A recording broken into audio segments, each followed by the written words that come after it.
1338 was first. I had a lot of fun yesterday in education. Yeah. NEA, AFP, ACLU, and some Muslim organization. I'm a racist. Of course you are. Aren't we all? I promoted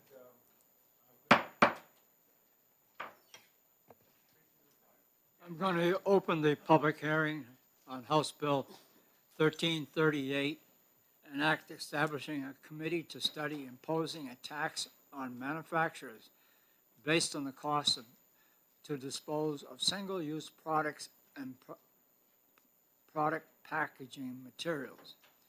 The prime sponsor is Representative Reed. Representative Reed, do you want to introduce your bill? Thank you so much, Mr. Chair, and thank you, honorable members of the committee, for welcoming me. This is my first time ever in my 3 terms to be before Ways and Means. I think it took me 3 terms to work up the courage to put in anything that would come before you. And this is still just a study committee, so still nothing too ambitious. For the record, my name is Ellen Reed. I represent Rockingham 17, Newmarket, and Newfields. And I want to start by saying the chair of the committee that I clerk, Representative Lang, is not here, and I've already ribbed him good for showing up late and missing my introduction today. He is coming, correct? He is coming, yes. He is coming. But I want to start with kind of a hypothetical situation. Can you imagine if maybe in the days of the Industrial Revolution and the factories started and we had allowed them without any restraint to continue dumping all the toxic waste that they could create into our rivers and streams, unmitigated, no restrictions, and instead of putting restrictions on them, what we did is we demanded that every municipality create a giant public spending program at the taxpayer's expense in order to go and filter that waste out of the streams and rivers that these companies were polluting. Can you imagine that giant, massive public spending program at the cost of the taxpayers that we were allowing to exist instead of simply requiring that those manufacturers, those companies, either not pollute those rivers or pay to clean up those rivers? It would be an affront, I think, to everyone of any political leaning that we would do that to taxpayers. And the sad situation is that is exactly what we've allowed to happen with solid waste. Essentially, we've allowed companies with no incentive on reducing their packaging or reducing their single-use items or making those items out of easier to recycle or easier to dispose of materials. We've given them no incentive to be conscientious about that because we, since the beginning, have had towns operate these solid waste management programs at the expense of the taxpayer. So the situation we have is actually a well-understood phenomenon in economics. It's called externalization. So our capitalist system is supposed to work in that you as a manufacturer or producer of a product incorporate all the costs associated with creating your product into the actual cost of the product. And once you take all those costs into effect, you sell that item at a profit, and you work in the competitive market in order to bring your costs down. But we are not doing that because they're allowed to externalize the cost of these things that they produce, the disposal of these things, onto taxpayers. So what happens is, because they have no incentive to reduce their costs, reduce their packaging, make it out of easier to dispose of materials, they very frequently will create products that, and this has been a well-understood phenomenon, especially in food, that have bigger packaging, but the same amount of food in the packaging to make the consumer think they're buying a bigger product. That's been over the last 15 years or so that's been a trend. And they also will make it fancier, make the package feel heavier, all at the cost, again, of taxpayers who have to foot the bill for disposing of these products. And as we know, whereas recycling programs used to be relatively easy, still at a cost to the towns because of the situation with China, towns in many, many towns have had to reduce their recycling programs. Much of the waste ends up in landfills, even though the people of the town actually think that they're recycling those materials. So this externalization of costs at the expense of the taxpayer is bad. It is essentially theft. They're saying this is a cost we have associated with creating a product, but we're not actually paying for that cost. We're letting someone else foot the bill. If we could make them internalize those costs as they should, then tax rates for taxpayers will go down, especially in the form of property tax, which, as we all know, is very harsh in this state because most of the solid waste is conducted on the municipal level. So this idea is that, and it's my idea that I've been kicking around for 5 or 6 years, is that we simply tax manufacturers of those goods, single-use products or disposable packaging, that we tax them at a rate commensurate with how much it costs for us to dispose of it. So if they're creating something that is in a compostable or biodegradable package or single-use product, that would be a very small amount, if any. If they're doing something that's like a really impossible or difficult to recycle material or a toxic material, which many of these materials are, like styrofoam or what have you, then we would tax them more. And the idea is that that money would then be distributed to the entities, mostly municipalities, that are actually having to do the disposing and cover those costs. I obviously know that this is, well, first of all, that we don't have the market share in the country to kind of impact the manufacturers and put incentive on them in this way. So I've proposed that the study include the idea of an interstate, what's the word? Compact, yes, thank you. I couldn't reach for the word. An interstate compact, so that if a certain percentage of the population of the country were to sign on, then it would go into effect. Also, hold on, if you think about, I imagine, and this is just speculation because this is just a study and I don't have the expertise to put an actual full-fledged bill before you, but I'm asking for us to study this new idea, that most likely the tax would be mere pennies on a product. If you think about the actual cost of actually disposing of, for example, a single bottle. So anyway, I guess that's basically everything I have here to cover. It's a new idea. I think it has a lot of potential. I know new ideas are scary, but we haven't studied it before. I know a lot of people have reticence in doing another study committee, but this is one that hasn't been done. So I ask that you understand that this is worth a look and vote to have a study committee on this, and I'll happily take questions. Thank you for your testimony, Representative Reed. Representative Bromley. Thank you, Mr. Chair. Thank you, Representative, for taking my question. So you're talking about an interstate compact. Do you know of any other states that have a similar bill before them? Or we want to be the tip of the sword here on this issue? I think on an yes, I don't know of any states that have this particular idea. Like I said, this came out of my own noggin. But I think for an interstate compact, it's pretty safe to be the tip of the sword, right? Because it doesn't go into effect until other states do sign on. So it's okay to be the tip of the sword in that case.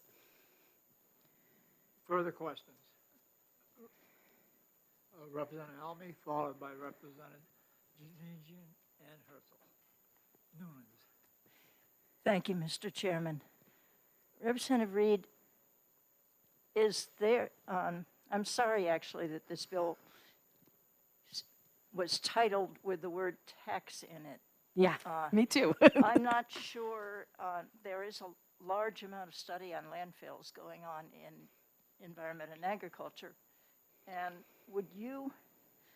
do you think that there is enough information about what is easily recyclable and what isn't, that this wouldn't have to be covered first?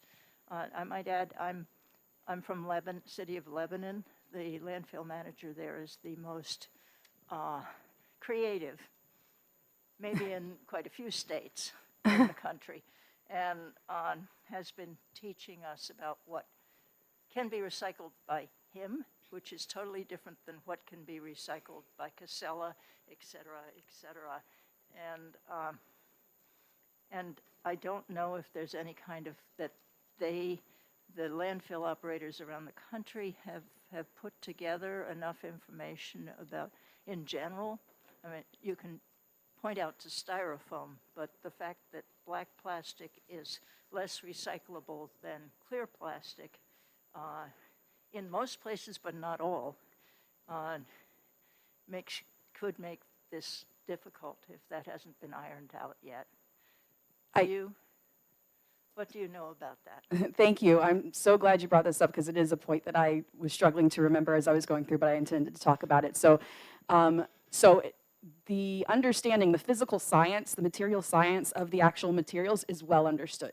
What it takes to recycle this type of material versus that type of material, which is why I very clearly put into the study committee taxing different materials at different rates based on the ease of proper disposal. So you're absolutely right. Not all we talk about recyclable as if it's a toggle switch. They are not created equal. Some materials are technically recyclable, but the product you get at the end is poor quality, and it costs a lot of money and effort and time to actually go through that process, so it's not really worth it. So the point is there's no incentive right now in a manufacturer to prefer one to another because they don't really care. Once it's out of their store, they're done with it. But the taxpayer is left with the burden. So yes, we do understand the physical science very, very, very well. In terms of what actually the landfills are having to deal with, that's something that a study committee like this could survey and find out in the municipal landfills about what percentage of the waste that you deal with is this type versus that type, and what do you think it would cost? Follow-up? Follow-up? That being the case, the technology of it still being rather vague, would you be inclined to allow, if we could figure out how to merge this into a study committee over at E&A, if they are so inclined, would that be okay? That would be probably preferable, as a matter of fact. Again, we understand the technology that's needed. The problem is that it's up to the taxpayer to afford that technology to do all these different kinds of recycling right now. If we end up taxing manufacturers based on how much they are putting a burden on taxpayers right now, we tax them at that rate, then we can get the funds to properly dispose of everything that they create.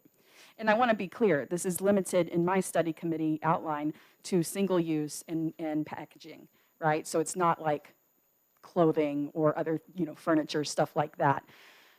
But yes, I would be happy for this to be merged so that we can get as much information from the towns and from the industries that deal with recycling as possible. Thank you. Representative Janesian. Thank you, Mr. Chairman. Thank you for taking my question. This is going to apply to manufacturers. Do you anticipate it also applying to foreign manufacturers? And if so, how would we actually tax them? Again, it's a study committee because I freely admit I don't have the economic or mathematical or technical engineering expertise to know all the details that should go into such a complex idea, but it's a new idea, and I think a study committee could find out that kind of information and land on whatever the best option is. Thank you. Representative Nunes. Thank you, Mr. Chairman. Thank you, Representative Reed, for presenting to us today. In your statements earlier, you talked about the cost of goods, what it takes to prepare the cost of goods from a manufacturing point of view, and how that is passed down in the price to the consumer.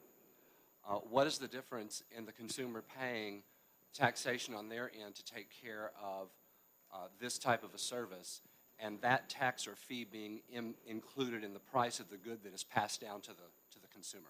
Well, a tax is involuntary, right? Like you don't get to choose whether or not, but you can choose whether or not to buy a product on a shelf based on the cost. So the idea, the study is a study, but if the idea ever were to come to fruition, it wouldn't prevent any manufacturer from creating a giant styrofoam disgusting package or whatever, but then that cost would be reflected in the cost of the item, and that consumer can decide whether or not that's worth it to them, which is a choice that they don't have now. Mr. Chairman, follow up. Thank you, Mr. Chairman. I didn't quite understand I don't know if you understood my question. The price, if this tax or fee is imposed on the manufacturer, they would probably wrap that into the cost of the good. Right. Right? So what you're saying is if that is wrapped into the cost of the good and the good is too much, then the consumer would decide not to buy the good. Correct. And that also provides an incentive to the manufacturer to not do those exact kinds of things, right? But yes, it doesn't prohibit that, and so the consumer can make the choice whether or not they want to pay that extra bit of money for the extra sized box that can't be recycled, yada, yada. Whereas right now, those things are being bought with no kind of consideration for that price, and yet all of the taxpayers equally have to fund disposal of those items. Thank you, Representative. Further questions? Representative Romney. I'm listening to you, looking at my pen.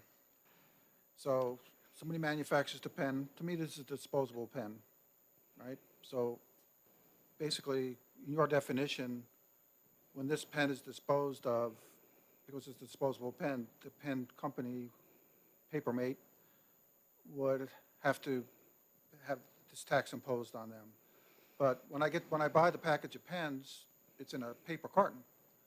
I'll tell you, Papermate isn't manufacturing the paper carton. They have another manufacturer that does that. And I buy like 10 pens at a time in a package. So that company would have to be taxed. And in this case, just using a simple example, so these guys may be based in Ohio. The package company may be based somewhere else, could be based overseas. I know you want to study, but this just begs the question about how practical this would be, because there's so many companies that this would impact. I mean, how do you keep track of that? I mean, how do you tax that? I don't know. And are we talking about, just to follow up? It's like 3 questions so far in I there, know. but I'm trying to Okay, keep track of them. Why don't you answer those, and I got one more. Oh, you ready? Yeah. Okay. So first of all, I personally don't consider the pen single use, but the point remains. You can point to any number of things that are single use. Your example is valid. Your question is the manufacturers who produce the end product that gets sold to the consumer, they use a number of people and sources of different materials and whatever. My point is that they're the end manufacturer that produces the item that goes to the consumer. So they pay that tax. If they don't want to pay as much of a tax, they use another source or another type of material. So that you don't end up directly taxing those manufacturers of the original items because they're not creating the consumer end product. But what you end up having is a market incentive for them to go through other manufacturers or other sources of those materials that are more easily disposed of or more cheaply disposed of properly. So that's my thought, but again, as you pointed out, this is a study, and so this is the kind of question that could be discussed. But I don't see it as overly complicated or difficult to an unworkable idea, because you're not taxing all of these manufacturers of all these different materials that are selling to manufacturers. You're taxing the end product, which then has an impact on the rest of that market. One follow-up. So in your vision of this, because you talk about tax, and I heard the conversation that maybe it shouldn't be a tax bill, but it sounds like it is. I mean, are we talking about business taxes, business income taxes? Is that what you're envisioning? I mean, technically, this is a tax on manufacturers, so this would be a kind of business tax, very specific to what they are creating. So if they don't want to pay that tax, and yes, that does get passed on to the consumer, as Representative Nunes pointed out, and I pointed out the value of that. But if they want to pay that tax and they don't want their product to be more expensive, then all they have to do is use more recyclable materials, more compostable materials, biodegradable materials, less packaging in general, smaller packaging. That's all they have to do. So I anticipate that that's what they will do rather than pay more tax. And in fact, the way I had it listed is that if they use those good types of materials, they wouldn't pay any tax. Now, having said that, this is a tax reduction bill, because what this does is reduces people's property tax that they're currently paying to dispose of some manufacturer's product. Further questions? Representative Elmy. Thank you, Mr. Chairman. Representative Reed, Would this, when we tax cigarettes, we don't tax Altria. We We don't tax what? Philip Morris. Yeah. We tax the distributor in New Hampshire to the retailers. It seems to me that we'd have to do something like that. Sure. That's, just like Representative Abrami's example is, well, are we taxing the original manufacturer of the materials themselves? If you tax the distributor, then if in essence what you're doing is putting that market pressure on the manufacturers. So it's the same process and principle. Thank you. Representative Reed, had you considered how you're going to determine the amount of the tax? And that's going to vary from manufacturer to manufacturer?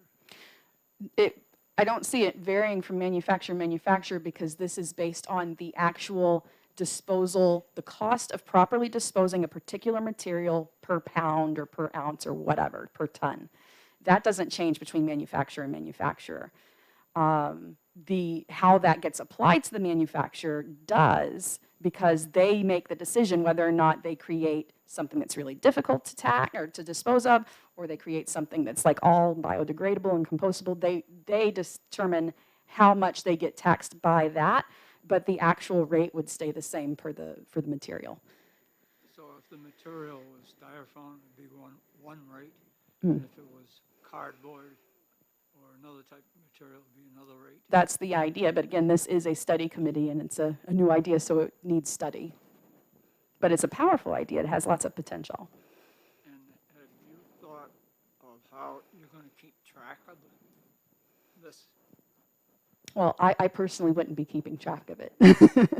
But what I'm not sure what you mean about keeping track in terms of the state. I imagine Department of Revenue, which is right behind me, would have to keep track of some of that, and then there would be distribution to the towns, right, based on the number of pounds. So this does have an administrative cost associated, which, because of the situation, we can incorporate into that tax, because that administrative cost is part of the cost of disposal. And have you come up with any suggestions on who makes the decision on the distribution? So no, because this is a study committee, and I trust that the committee knows better than me. Any study committee who has experience would know better than me about how that should properly be administered. Thank you. Further questions? Representative Early. Thank you, Mr. Chair. Thank you for taking my question. Following up on what Representative had just said regarding the administrative costs, in which you said that DRA behind you would follow up. How, I just can't get beyond, you're talking about a fractional cost for styrofoam, a fractional cost for the plastic that the pen comes wrapped in, a fractional cost for the hanger part that goes on the retail rack. How can you figure that out without increasing the cost of the pen from 99 cents to $99? I think that's a bit of hyperbole, if you don't mind me saying. 99 cents to $99. It doesn't cost $100 to dispose of a single pen. But the question about administration is a valid one, but I presume that this would be mostly done by reporting from the manufacturers themselves. We have sold X number of units. Each unit contains X number of ounces of styrofoam, X number of ounces of cardboard, X number of ounces of whatever.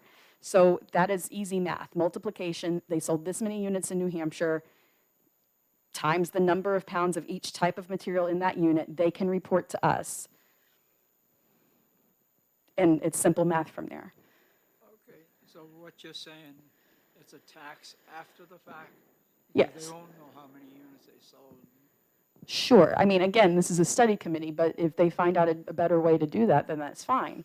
But yes, you can, so it wouldn't necessarily, at the end result, then obviously any increased cost will be passed on to the consumer. But it's not a per unit tax necessarily, unless the powers that be decide that that's easier to do. But you can simply ask for the reporting for the previous year and then send them a bill. Further questions? Representative Almy. Thank you, Mr. Chairman. The DRA is not trained in chemistry. Wouldn't it be important to get the Department of Environmental Services involved in this? The Oh. people that are in their landfill? Sure, I brought up the DRA strictly as the administrative or an important part of the administrative section of this in terms of, putting out the numbers to the manufacturers and how much they're going to owe in taxes, and then distributing that to the towns. But that's just the administrative section. How each of those rates is determined would be up to experts. I mean, this is very common for departments to have communication. Perhaps they should have better communication at times, but it's very common for that information to pass back and forth. And to your previous point, just like we would be combining two study committees from two different committees, yes, we would have communication between the experts and the people doing the administration.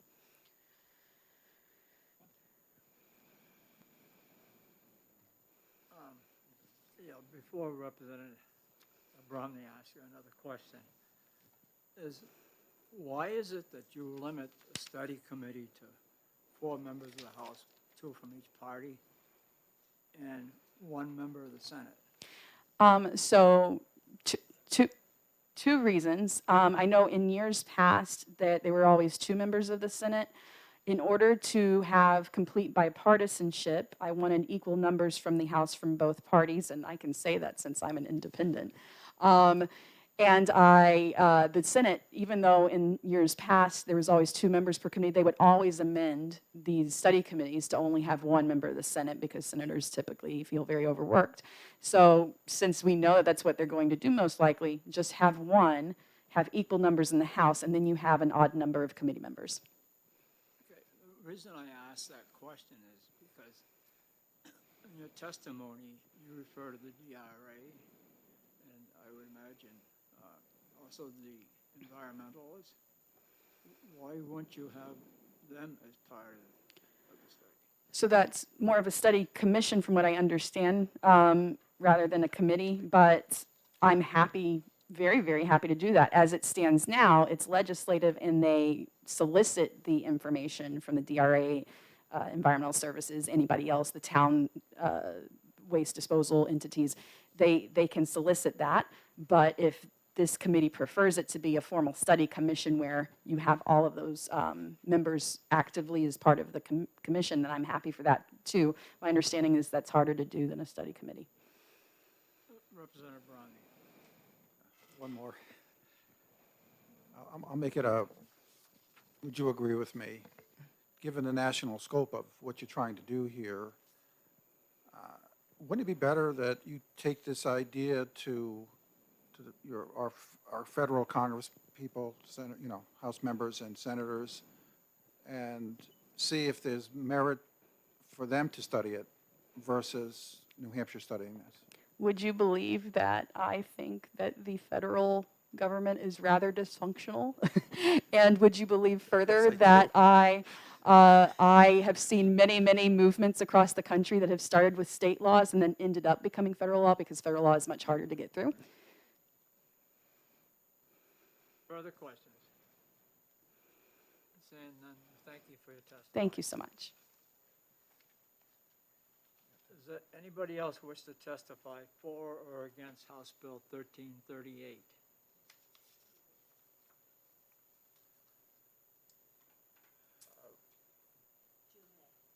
Dave Gervais, will you fill out a pink card afterwards? Thank you, Mr. Chair and members of the committee. I normally don't get overly agitated over study committee bills, and so I had not intended to testify on this. But I felt it was important because ultimately you folks are going to be voting on this bill, and I thought at least one member of the public ought to be participating in the hearing to express their opinions. Just a couple of thoughts coming from the previous testimony. Part of what makes this idea problematic is that it is solely focused on New Hampshire manufacturers, and which leaves us with a couple of questions. how would the manufacturer be taxed if they're producing a single-use product but exporting it to other states or other countries, so it's not affecting landfills in New Hampshire? How would what we refer to as foreign manufacturers, meaning they're in another state or another country but importing goods into New Hampshire, be taxed? I don't think the state has the ability to tax them, although I suppose you could prohibit them from importing product into the state if you chose to. Another concern is, why are we focusing just on manufacturers? The items in question don't go directly from the manufacturer to the consumer. Manufacturers in general sell their product in bulk to distributors. Distributors sell that product to retailers. Retailers sell it to consumers. Why aren't we extracting some form of tax along the whole supply chain as it gets to consumers, including consumers, because they're the ones who are purchasing the product? Representative Almy made an interesting observation, and I'm happy to say, Representative Almy, that I agree with you completely on this. It's unfortunate this bill was used tax in the title, because it ended up in this committee, and with all due respect, and I work with this committee closely, I don't think you're the appropriate committee to be discussing whether a study of single-use waste is a good idea or a bad idea. I thought Representative Almy had a terrific suggestion. I don't know how one goes about it, but I'm sure there's a way to suggest to legislators who are working with environment and agriculture on solid waste studies, looking at the solid waste issue in the state, which we all recognize as a significant issue, to also consider ideas such as this as a part of the study that they already have in place. So, Mr. Chair, thank you for the opportunity to testify. I will fill out a pink card. I just wanted to provide the committee with some opposing thoughts as you look toward executing the bill. Thank you for your testimony, Mr. Gervais. Questions? Representative Almy. Thank you. Dave, she was prone to the idea of going after the distributors of the products inside of New Hampshire. What problems do you see with that, if Well, any? Aside from the general idea, which you may not like. Yeah, for me, it starts with the general idea, which I think is problematic. But there's all kinds of other problems that have already been identified by your colleagues on the committee, which is, how do you track this? Who is responsible for the information? Who's responsible for the enforcement? How is this woven into an audit of the company? And then again, you know, if it's limited to manufacturers and distributors, should it also be include retailers, and should it also include consumers, the ones who are purchasing the product? Thank you. Further questions? Representative Romney. Thanks, Mr. Chair. Thanks for taking my question, Dave. Are you aware of any study committees or commissions out there that are looking at solid waste right now?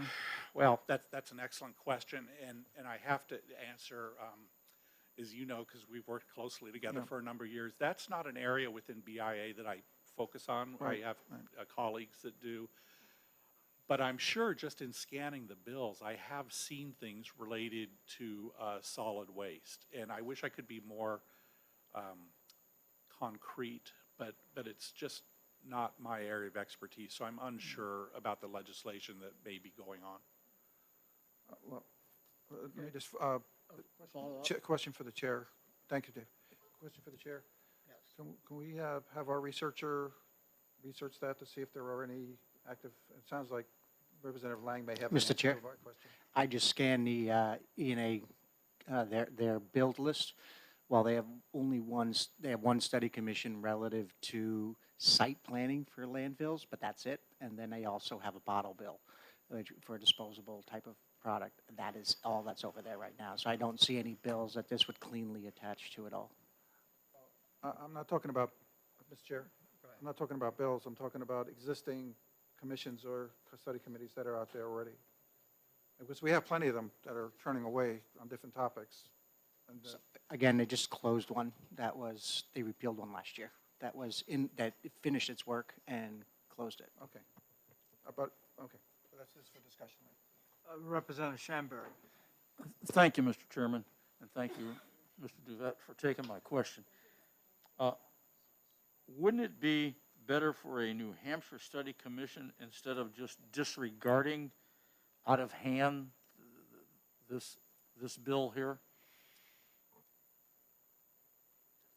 I take it the nod of the head is yes? No, or I didn't realize that was a question. Could you, with. Wouldn't it be better for a study commission instead of disregarding out of hand this bill? you're asking, do I think we should do the study committee rather than just saying it's a bad idea? I didn't say a bad idea. Well, I just, Well, I guess, yeah, I didn't mean to put words into your mouth. I think it's probably an unworkable idea, but you're right, it maybe deserves a closer look, but I'm suggesting rather than having it as a study committee that is focused so narrowly on establishing a tax on single-use products, that it be woven into a broader review of issues relating to landfills in the state. And to Representative Abrami's question, I suggest, because there's a whole department within environmental services that deals with this issue, it would be worth talking to the commissioner, saying we've had this issue identified in legislation. What do you think might be the best approach to either getting an answer to this or having it become a part of a larger review? Representative Elmy. Well, this was just like a previous one, a comment. I think it was yesterday, the E&A did an entire day of landfill work. And the legislature and the E&A committee seem to be quite interested in doing something about our landfill problem, which is becoming quite critical at this point. So I think that you ought to talk to the chair of E&A as well. Thank you. Any further questions? Seeing none, thank you. Thank you, Mr. Chair, and I will fill out the pink card. Anybody else wish to testify for or against House Bill 1338? Jen, is there any signatures on the blue sheet?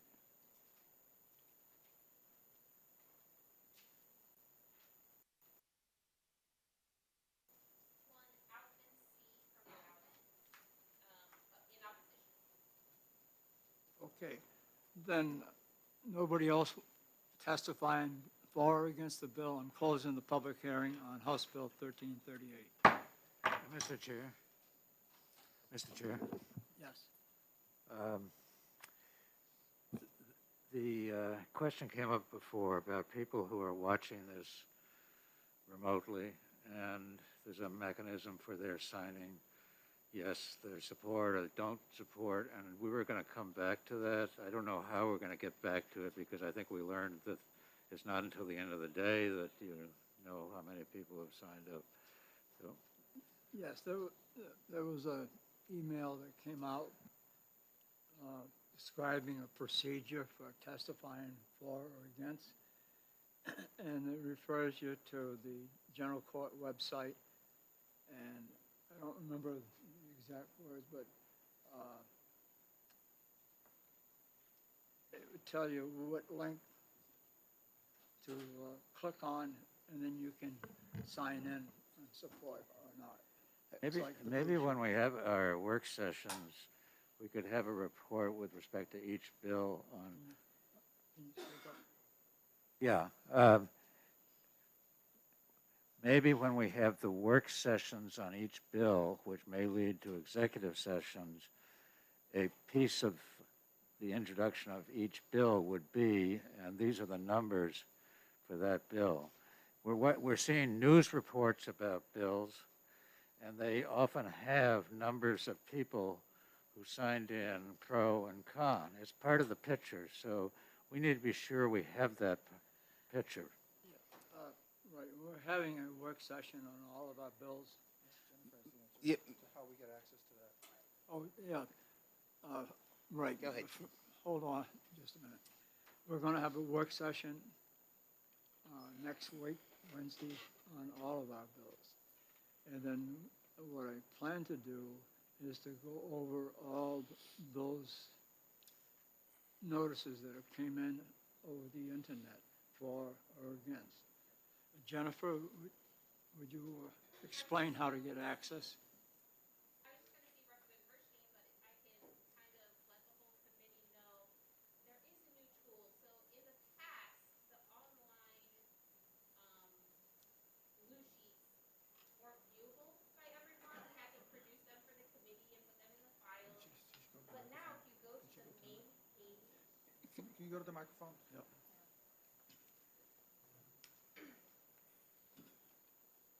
so if you visit the main page of the general court and you scroll down to links to meeting schedules, under House, you'll see House Online Testimony Submissions. You can click there and enter or select the House Ways and Means Committee and select the bill number, and you'll see the online submissions there. It will list the names, whether they support or oppose, and if they've uploaded a PDF testimony, that will also appear online. So you all can see that, the public can see that, and it totals the support and opposition. So I just pulled up 1338, and online we have 8 in support and 2 opposed. So that's something everyone can access now. And then when we do the work session next week, we'll update the information from that. Anything? I just want to, Representative Ames, you'd be satisfied with just the number of yes for and number against, is that correct? I would be. I think it would be helpful to all of us if we could have an email that tells us exactly how to access that information, what Right. Jennifer just described to us. Jen, one other thing. Would you send an email to all members of the committee on how to access this information? Thank you.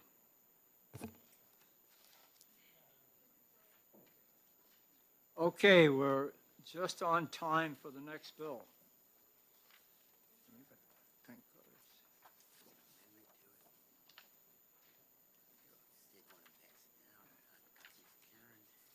Okay, I'm going to open the public hearing on House Bill 1407-FN, an act encoding the promotion of affordable housing under the Land and Community Heritage Investment Program.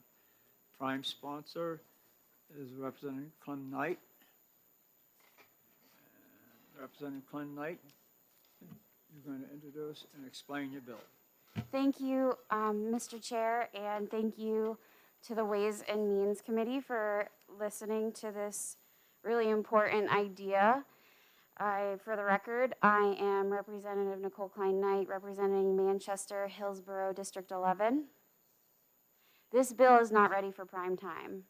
I passed out an amendment to you to convert this into a study committee, but the idea and the intent is really well intended to basically allow renters to come together and own their building and create equity in what we are seeing as a climate where people cannot afford to own homes, and even if they wanted to, there's just a shortage.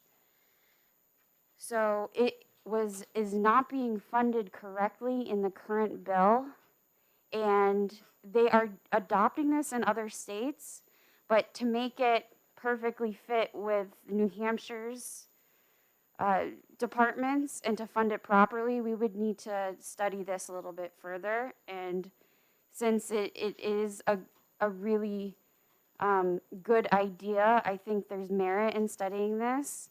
And that's all I ask from the committee today, and I am completely open and amenable to any amendments that you would suggest. So you have this amendment 2022-0178H, Yes, and to replace the bill as is. yes, And so it will be a study committee. yes, please. Questions from the committee? Representative Abrami.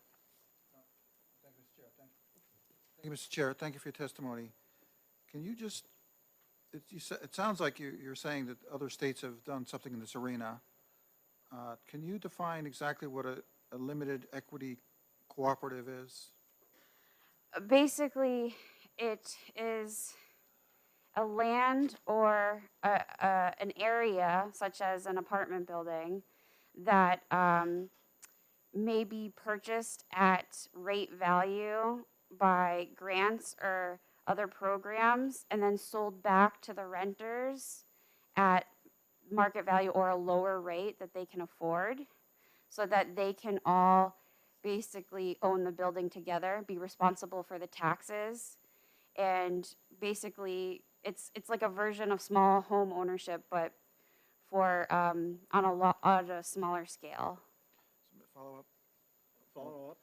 So I'm just trying to understand. So let's say there's an apartment building with 20 units, and they manage to say, yeah, all the renters say, yeah, we wish we could own this building. And then we can, you know, charge ourselves, well, they'd have to pay for that. But what you're saying is they may or may not be able to finance that. So they may be looking for other means, other grants or whatever to help them do this. So I'm just, am I interpreting this correctly? Yes, and there are programs available for this that we have not tapped into, which is why I think it's necessary to start studying this and see what we can accomplish and give to our citizens at, you know, another means to own equity. Thank you. Representative Alme. Thank you, Mr. Chairman. Representative Klein Knight, have you talked with the New Hampshire Community Loan Fund, which has been in this field for quite a long time? And do you know something about the New Hampshire, very ancient at this point, cooperative law, which includes housing? And there are a fair number of structures jointly owned around New Hampshire that are in that group, as well as the homeowners associations and the condominiums. Thank you for your question. As I want to go back to it because it was kind of, I feel like it dissolved a little bit, no offense, but you're saying, did I work with the loan housing? Do you know what the New Hampshire Community Loan Fund is? Yes, in fact, they helped me write this amendment. Oh, okay. And there isn't a program, which is why they've expressed interest in this. Mm-hmm. And that this bill isn't ready for prime time, and out of respect for all the stakeholders, this is why I'm proposing this amendment change. Thank you. Do you suppose you could have them talk to us? Well, they have an awful lot of experience in this area. I suppose I can have some of the people that work over there, yes. And maybe they're even in the audience today. What we're experiencing, though, is a really low rate of people testifying at the State House, as you've seen. And I can't control or force any of the people that have been involved in any of the legislation process this year to come and testify, unfortunately. But I can give you their information, and I'm sure they're always willing to have that conversation with you. Thank you. Representative Nunes. Thank you, Mr. Chairman. Thank you, Representative, for being here today. When you talk about the initial funding of the purchase of the building coming from a grant program, how's that grant funded in your eyes? It may be from donors or federal funding. we have to take a look at what other states are doing and how they're getting their money, and that's exactly what this committee should do. Thank you. Representative Janesian. Thank you, Mr. Chairman. Thank you, Representative. I think at one point during your testimony, you said that it could be purchased potentially for a little less than market value, but why would an owner sell it for less than market value? Or did you mean the fact that there's grants would help it be purchased more easily? You're correct, that the grants would purchase at market value, or however this trust would be set up. They would be giving the seller market rate value, so the seller wouldn't be losing any sort of money on this. And then what this is designed to do is then resell it to a group of people that maybe can't afford market rate value. Thank you. Further questions? Representative Almy. Thank you. And have you talked to the New Hampshire Housing Finance Authority, which is at this point the chief source of New Hampshire-based housing funding? I may have. There have been a lot of meetings on this and a lot of stakeholders. And we have been meeting actually for over a month, going back and forth on what would be the best course of action. And again,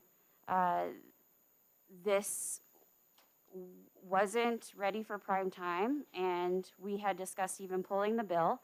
But because this is such an important idea and has so much value to people in our communities that we cannot,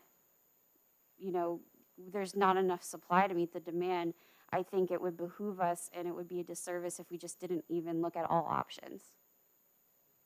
Thank you. Okay. You provided us with this amendment. This amendment completely changes it to a study. And it's very specific what you want to study. It doesn't say how it's going to be financed or any of the benefits, et cetera. It says the benefit of utilizing limited equity cooperatives to stabilize rents, et cetera, to use the use in other states of limited equity cooperatives to purchase, and recommendations for future legislation to facilitate the formation of limited equity. So it's like starting new, right? And yes, and with all due respect, Mr. Chair, bringing those studies and those stakeholders to the table for future legislation, I would hope that they would give you the correct information on how it should be studied to put in future legislation. Okay. Further questions? Representative Ames. I think what would really help, I know it would help me consider this study proposal, would be a communication, it could be in writing, from community loan program, maybe the New Hampshire Finance, what is it? Housing Finance, that provides information about limited equity cooperatives and how, in a general way, because a study's a study is supposed to dig into this. This is an idea worth exploring. Right now, we just have a few words and your brief description, but we don't really have enough, I think, to go forward without that kind of background. Yes, thank you so much. And I, again, as stated at the beginning of my testimony, am open to amending this to include key stakeholders. Again, I don't want to overuse that word, but the housing authority, the finance, they can be a part of this committee, and I can go ahead to OLS and redraft this amendment right now for you.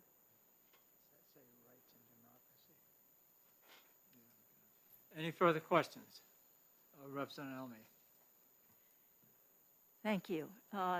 If we were going to go forward with this, I think we need something from the Housing Finance Authority and from the Community Loan Fund about how they think this will be helpful. And you either depend on us to try to make the time to get it, or could you do it? Of course, what is my, Yeah. how Then- long are you gonna give me? And am I understanding correctly that you possibly don't trust the fact that I got help writing this entire thing from them? Well, we don't know. We only have you here because you say they won't come, but they could have They- sent something. Okay, that's fine. And for the matter of time, if we all agree we want to do something, we're going to exec next week. But if we don't all agree, we've got until the 17th, I think it is, of February. Okay, so can let me, for clarification, you do agree that this is a good idea, but you don't want to move forward until you get actual confirmation from the people that helped write this amendment? I don't think we're supposed to opine, but personally, I need more information. Okay, any further questions? If not, we have two pink cards. First one is Brandon Larry from the Rights and Democracy, I believe it says, in support of the bill. Which bill? Good morning. For the record, my name is Brandon LeMay. I am from Manchester, New Hampshire, and I am representing Rights and Democracy. We are a grassroots group of members who wish to engage both electorally and on the policy side of things. So I also represent our Manchester housing work group called the Manchester Housing Alliance, and they were a big push behind Representative Knight for sponsoring this bill. So I'd also like to thank Representative Knight for obliging us. Before you go any further, are Yeah. you testifying on the amendment or the bill itself? For the amendment, sorry. Thank you for asking. Appreciate that. We are actually looking to start our own limited equity co-op. And we got the idea for this bill when we were talking with Zachary Palmer of Resident-Owned Communities, who are associated with the Community Loan Fund. And I'd be happy to field any other questions you have about limited equity co-ops and land trusts.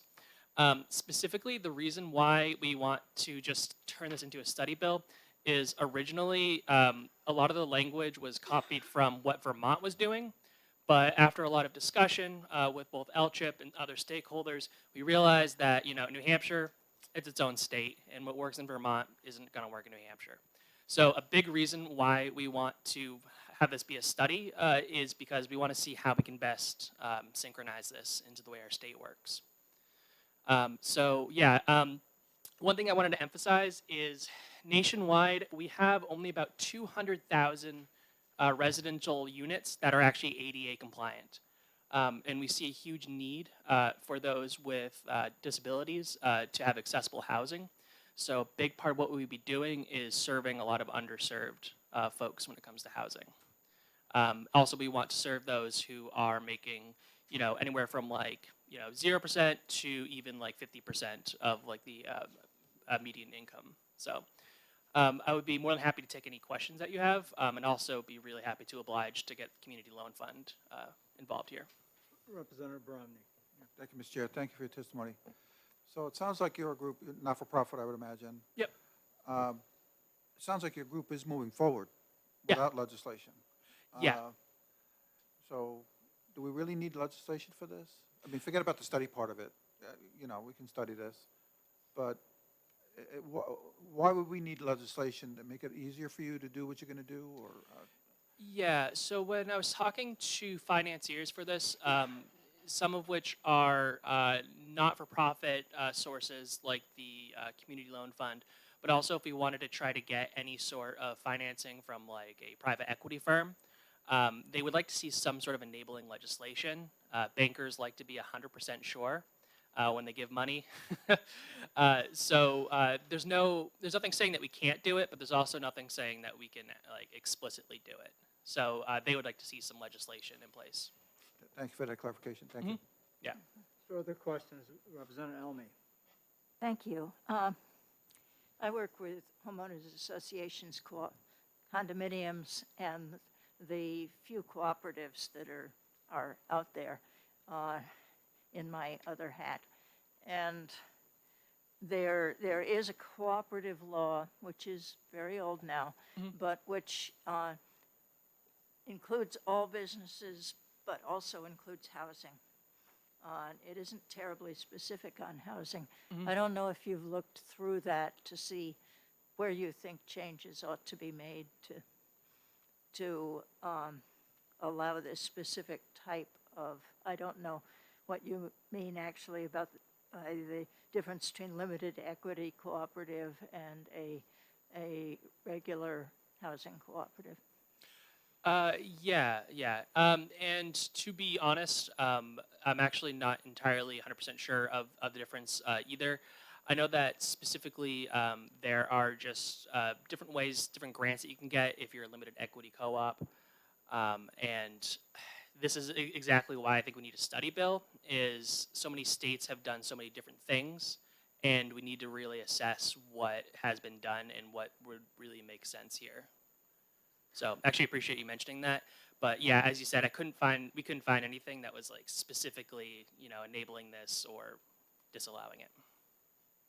Further Thank you. questions? Not, thank you for your testimony. All right, thank you very much.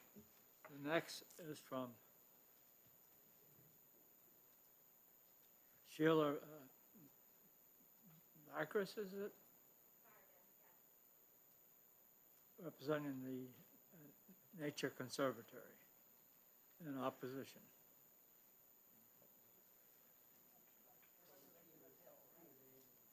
What's that? It's, for the record, it's Sheila Vargas, and I'm representing the Nature Conservancy in New Hampshire today. Thank you, Chair. And you're talking about the bill or the amendment? The original bill, I have not had a chance to see the amendment language. Thank you. So, as we can all agree, LCHIP is an extremely popular program. Having not seen the amendment language, I'm not going to be speaking to the amendment. I just wanted to come and urge the committee to ITL the original bill, 1407.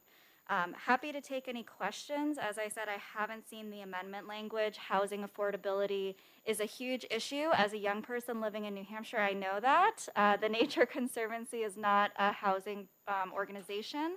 And so we thank the sponsors for introducing an amendment that does not include the LCHIP program, because we don't see the LCHIP program as a savings account that we can withdraw from to put a Band-Aid over other issues that frankly are not in the statute. So I will be respectful of the committee's time, leave it at that, and I urge the committee to ITL the original bill. Thank you. Happy to answer any questions. Thank you for your testimony. Representative Schomburg. Mr. Chairman, thank you for your testimony. So you're just talking about the LCHIP savings account, the ability to get into it to use for this equity housing? Correct, and I'm speaking to it in opposition of that, because the original bill text was seeking to expand the scope of the LCHIP program to fund affordable housing. And while affordable housing is a critically important issue in the state, we don't feel that LCHIP would be that source of funding, especially because the number of applicants for LCHIP keeps increasing every year, and there are not enough funds in the LCHIP program to actually meet the demand right now. So essentially, the original bill pulling from LCHIP to fund affordable housing would be a tiny, tiny Band-Aid on what we can all agree is a massive issue. Thank you. Further questions? Representative Bromley, followed by Representative Elmy. Thank you, Mr. Chair. Thank you for your testimony. Yeah, so, yeah, I can say, I'm looking at line 5 of the original bill. It says, because currently your mission is natural, cultural, and historic resources. And then they tacked on promotion of affordable housing for residents. Correct. That's way astray, I guess. It's your view that this is way astray of the original purpose of LCHIP? Yes, in my humble opinion, it is. Thank you. Representative Elmy. Thank you. I just wanted to agree that aside from the financial part of this, it would cost LCHIP an enormous amount of time, effort, and new personnel to deal with an issue that they do not deal with at all, which is very Absolutely. complicated. Yes, thank you, Representative. And I just want to be transparent with the committee. When we saw the bill released, we were very concerned, and so we did reach out to the bill sponsors. We have been communicating with them. They did indicate that LCHIP is not the best way to go about this. And so while we appreciate them looking for a solution and looking to a program like LCHIP, which is incredibly effective and incredibly popular, it really should be a template for them, not the savings account that they withdraw from. Representative Malloy. This may be a question of the committee or the chair. What is the amount in the LCHIP? What's the appropriation now for that? Does anybody recall? Would you say that again? What is the LCHIP balance? What is the appropriation for LCHIP right now? Would you know what? I believe we have the executive director of LCHIP here with us today. How much? About 5 million. Any further questions? Seeing none, thank you for testimony. Thank you very much for your time. Anybody else wishes to testify for or against this bill? Paul, would you check, see if the blue sheet's been signed?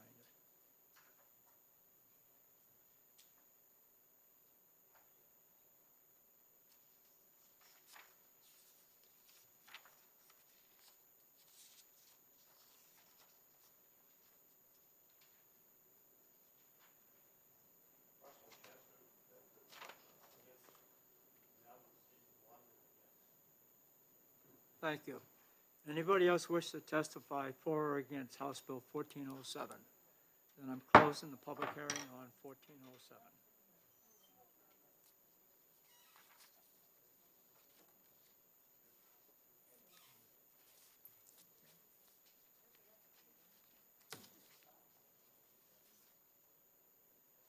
We got 20 minutes. Oh, 21 minutes on my clock. We got almost 20 minutes. Yeah, so any of the general announcements? I think everybody, you said about next Thursday, right? That we're getting together. Well, that made it easy on the LCHIP thing. I didn't think it was a bad idea. Wednesday. Tuesday, we're going to have a caucus, and Wednesday, we're going to do Is it Wednesday? yeah. I wrote it down. Would you just check? I have the wrong book. Well, you told, Hold on a second. you told Susan, right? She knows. Do you have your book?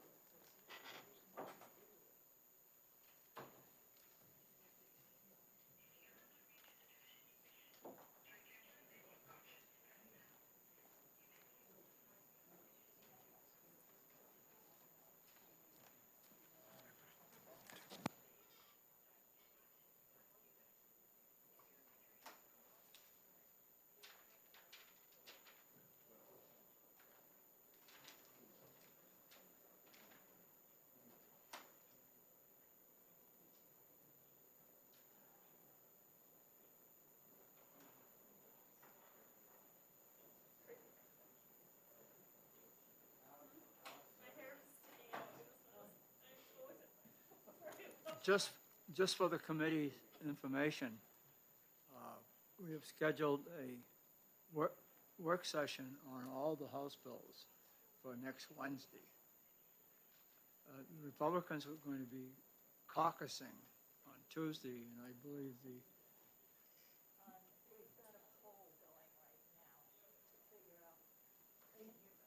We have a poll going to figure out when we can meet. Monday or Tuesday probably is the time. Okay.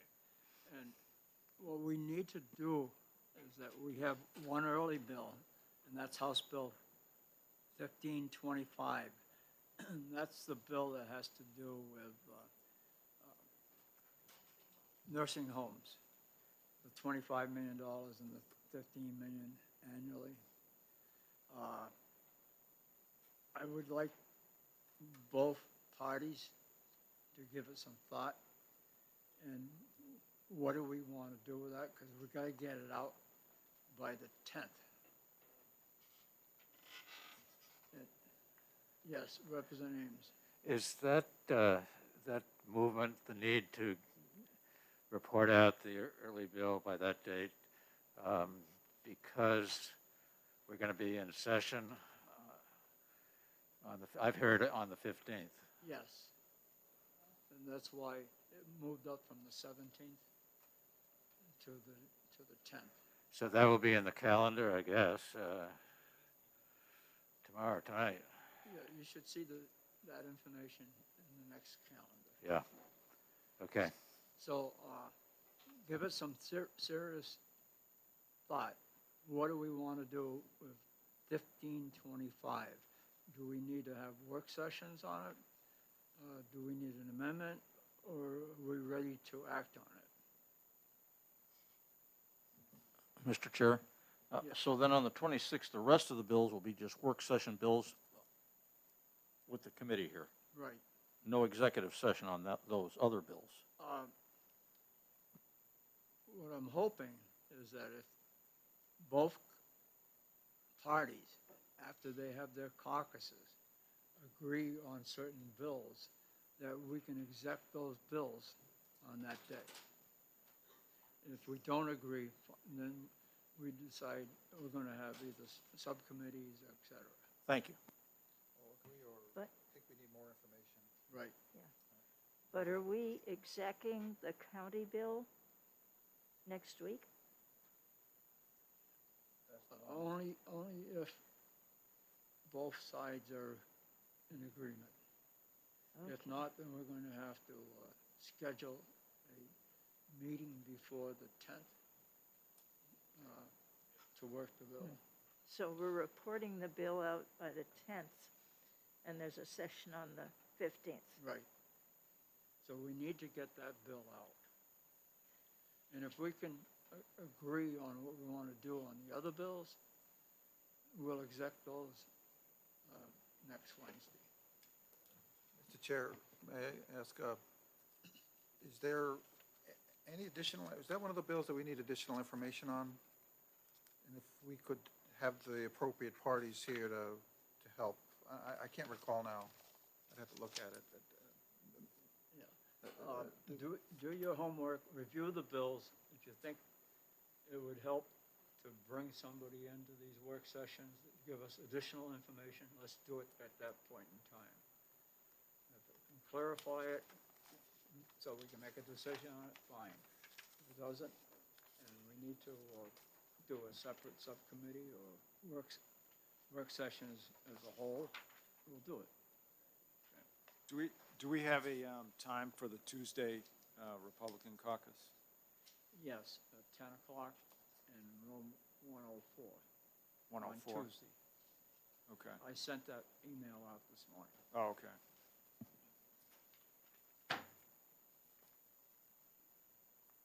Okay, we can take a break until 10:30. Has anyone on our side that's here not filled out the poll yet? You could go and do it right now. Thank you. Okay.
my fault. I was doing a little dipsy-do.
I noticed the parking garage has a charging station. Yeah. So is somebody getting their $50 plus? Are we getting their?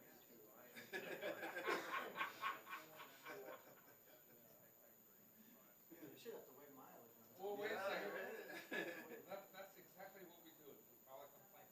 If he gets a charging station, I want a fuel off.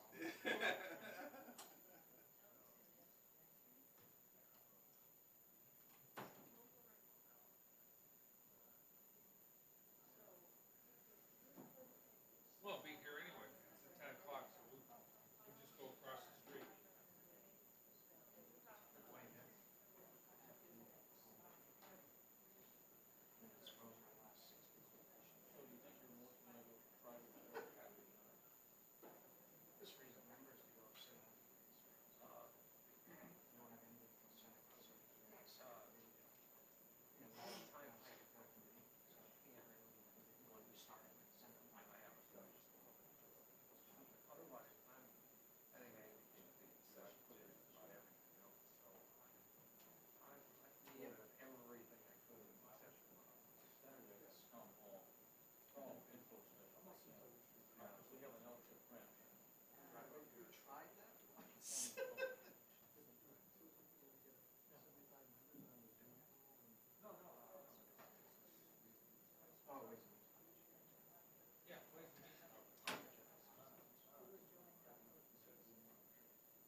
tough though in the winter. I live on a very hilly place with a lot of ice and snow.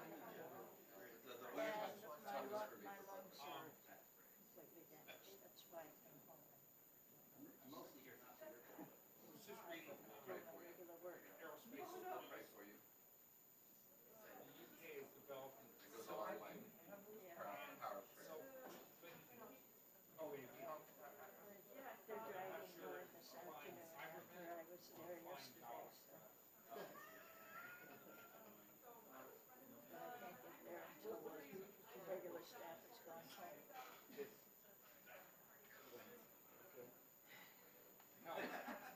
we used to take the kids down to Logan.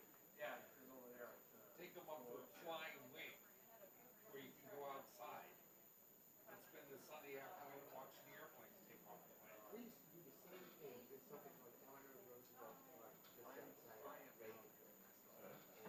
Go there, toss the football, and we have a bunch of Goes from there, the airplane tried to take off at Iceland, hit the bridge. Yes, we did, yeah, that was, mid-eighties. Yeah, 88. Earlier, No, but a lot of people died. yeah, that was, helmet was, It was pure pilot error. When they looked at the cockpit tanks, the co-pilot was taking the pilot, co-pilot, and he was reading off the checklist. The co-pilot was reading off the checklist. Windy ice, the pilot was off. wow.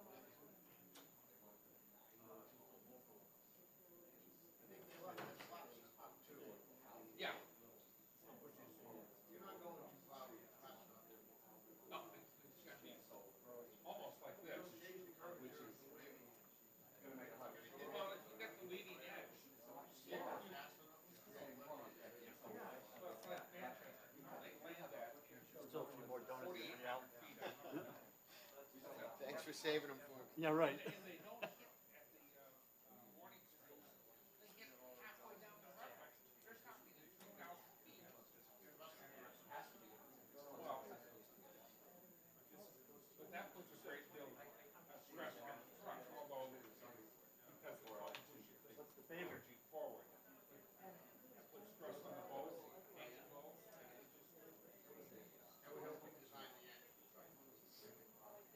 It was almost like they were supposedly designed for after 100 hours, they get to, that's the problem with the A10. It goes up, it goes down, you take it apart. Is there a favorite? Well, the favorite is. The new jet that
So when there's going to be session on February 15th? Is the 15th a Thursday? No, it's a Tuesday. 17th is a Thursday. To me, I think the session is on Thursday. That'll come out tonight. Okay. I'll check it out. So, all that updated information. Okay. All right. But our important thing is next week, Tuesday and Wednesday. Right. I would like to act on as many bills as we can. Okay. Well, see, there's a lot of them will be killed. I don't see might be divided on a I few. don't see these two bills we have. Yeah, these are ridiculous. They're just not. They admitted they're not ready. Why waste their time?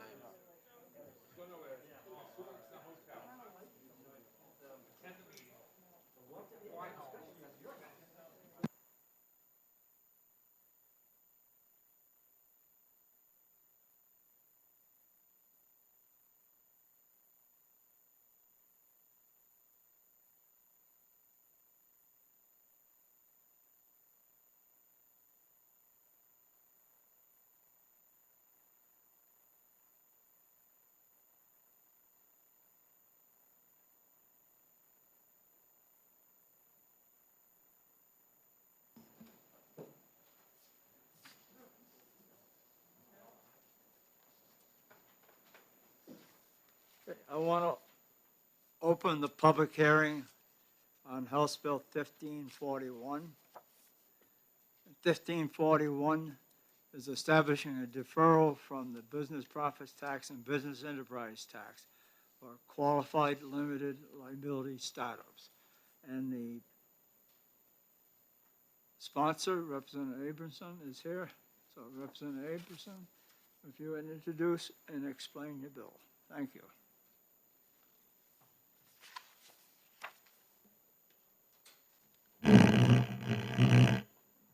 Sorry about that. My name is Representative Max Abramson. I'm representing Hampton, Hampton Falls, and Seabrook. This is House Bill, I'm introducing House Bill 1541, which is intended to allow new businesses, new startups, the opportunity to simply file their initial LLC filing without having to pay any fee, and get a 5-year exemption from their annual $100 a year filing fee. This is a bill that's meant for really, really small startups.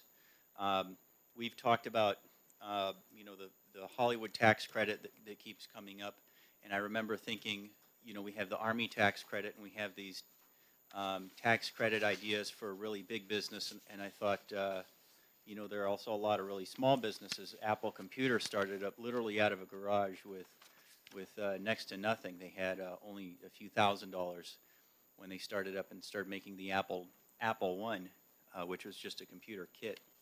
But they're also in small independent films where I work, and rock bands that literally the only assets they have is their musical gear. I was part of for a while a game development startup company, and those companies are starting with virtually no revenue to speak of and no initial assets to speak of. So money's tight.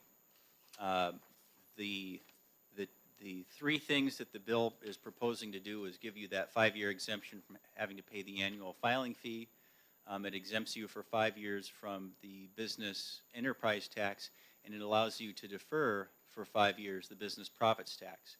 I'm not sure if Legislative Services stuck to that meticulously. This went through about 4 different redrafts to try to get the exact language that I was trying to get, and I think they even suggested that I might have to go through another redraft or a committee amendment in the end, but that was the intent. The intent was where you have very, very small businesses that don't have money, that can't afford to sit down with an attorney, where you have several different entrepreneurs from around New England, I thought that it would be a good idea if one of them could say, hey, I live in New Hampshire and we have this easy LLC startup approach where you don't have to pay any filing fees at all initially, and you can defer whatever your, not only your taxes, but you can defer your tax filings for up to 5 years. So since most of these really small startups, shoestring startups, never either never turn a profit or never make enough money to justify turning into a full-size business, I felt that this would be a pretty good alternative for companies that maybe only have a small percentage chance of ever making it big. I've talked with some members of the committee, and I've talked with people downstairs in the State House and budgeting office and DRA and whatnot, and they've liked the general concept of having some kind of tax deferment or tax exemption for new startups. Of course, New York State has the most famous startup plan, which is that they get a 10-year complete tax exemption, but they have lots and lots of restrictions on that, and they have to stay in New York State over the long run. But this is looking at the fact that in New England you can have several entrepreneurs and they can be in different states, but we want to have as many of those new startups start up in New Hampshire as possible so that they then gradually grow, expand, create jobs, and maybe convert to a different LLC or S or C corporation.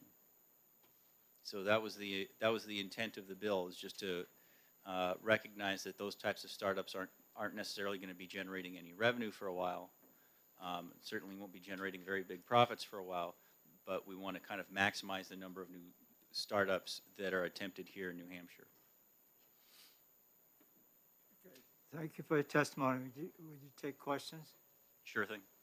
Representative Brown. Yeah, thank you, Mr. Chair. Thank you, Max. So you have Section 3 in the bill, too, establishing a study committee. Can you explain what the purpose of that is, please? That was added in by Legislative Services, and they didn't give me a clear explanation for why they wanted to have a study committee added into it, but that was their decision. Okay, thank you. Further questions?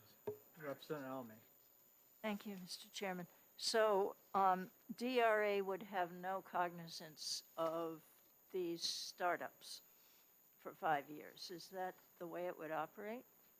No, they would file with the Secretary of State Corporate Division, and they would actually have a corporate filing, but they wouldn't, in most cases, they wouldn't do the $100 a year annual filing, and part of the reason for that is that there are lots and lots of garage band startups. There are lots of small businesses that never amount to anything, and so it didn't make sense from my viewpoint to kind of flood the Secretary of State's office and the DRA with filings for companies that aren't yet profitable and aren't likely to be profitable soon. Mr. Chairman? Follow-up? Follow-up. I'm a little confused. I never knew we had a filing fee in DRA. And the person behind you is shaking his head. Are you sure you're not talking about the one in the Department of State? When I talked to the Secretary of State's office, actually, when I talked to the corporate division, they said that there's a $100 a year filing fee. That Yes. even if you don't make any money, you still have to file that fee every single year. Yeah, it's in the Secretary of State's office. It's not in DRA. Right. So what you really want to do is to exempt the filing fee in the corporate, and then in DRA, exempt BET for 5 years and defer the BPT to the 5th or 6th year. Correct. And do you know about particularly restaurants that they very frequently start as LLCs and very frequently die within the first 5 years and restart immediately thereafter as a different restaurant? Yeah, I actually see a lot of turnover in Seabrook. We've had, in fact, there are certain locations that look good, but that every single business that opens up at certain locations ends up closing down usually within 3 or 4 or 5 years. So if those are locations that are never going to generate a profit, they're not going to generate a business profits tax. Thank you. It doesn't stop someone from trying. Thank you, Mr. Chairman. Thank you for taking my question. My question is simple. If this is an exemption of the fee but a deferral of the tax, what would then happen to the LLC or the startup that fails after 3 years? Are they going to be forgiven for the taxes that would have accrued over those 3 years? Or Well, if they fail, there's no business profits tax to pay. If their net earnings over 5 years is negative, then there's no tax liability to be paid to the state in that case anyway. But if they did have if they started off strong and then failed within that 5-year period, and they didn't pay the BET, would they then be responsible for it? They would never be responsible for the first 5 years of BET. That's the exemption that's in the bill. And then the BPT is what gets deferred. I talked to legislative services, and I tried to get them to include a provision saying that business, in order to maintain this, has to maintain sufficient liquidity, sufficient sellable assets to cover whatever their outstanding tax liability might be. Great, thank you. Representative Bromley. Well, yeah, Representative Ames, did you have your hand up? Okay, Representative Ames. Good morning, I think. Yeah, good morning. I'm not, maybe I'm missing this, but the proposed bill provides for a tax deferral for any tax for a period of 5 years. That's how it's stated. Shall be granted a tax deferral for a period of 5 years. And then to be qualified for that, it has to be a qualified LLC with a payroll of no more than $100,000 per year. So if they get the deferral, they're entitled to it because they've done the filing that's needed. They get a 5-year exemption. But then what if their payroll goes up in the 3rd year? Are they still eligible? If something happens in the 3rd year where they need more full-time employees and they go over the $100,000 limit, then they would no longer at that point continue to be a qualified LLC. So they'd have the deferment for the first 3 years, but they wouldn't get it for the full 5 years. At that 3-year point where they need to exceed that, they're no longer one of these little tiny startups. Okay, so that's the intent that you have. Right. Yeah. Representative Janesian. Thank you, Mr. Chairman. Thank you for taking my question, Representative. I want to make sure I understand how much value this is going to add, because if I'm not mistaken, the current BET tax doesn't kick in until 150K. So you don't even have to worry about this 100K limit. It's not going to kick in until 150. And then as far as the BPT, that was increased. I believe it's somewhere around 92K until you have at least 92,000 in profits or thereabouts. There's no BPT tax. So isn't the current law enough to be able to get somebody going without paying taxes? Well, the payroll and revenue are two different things. I'm assuming this is a business that can have 2 or 3 or 4 entrepreneurs starting, and I assume that they're going to be working full time. I obviously envision I'm in Seabrook, so we have a lot of landscaping, roofers, plow businesses, and they're usually family businesses, so they don't necessarily have a large payroll. But if they had 2 plow trucks, or if they had 2 work trucks, I could foresee them having certainly well over $100,000 in revenue, but they're going to have the whole family working it. So it's possible to not have any payroll at all and just have a family-owned business that's going for several years, and they could have over 5 years, they could potentially have close to $1 million in total. You know, they could have $200,000 a year in total revenue coming in, and just be working the business themselves, or an automotive shop, or a collision shop, or any type of business like that. Just when they're first getting started, and they haven't hired more than maybe 1 or 2 employees. They're pretty small. They might have relatively high revenue, but if there is in fact some type of business profits, that business profits would be deferred, and the BET would be exempt. So under current law, that particular type of business right now might have some BET liability. It might not be a lot, but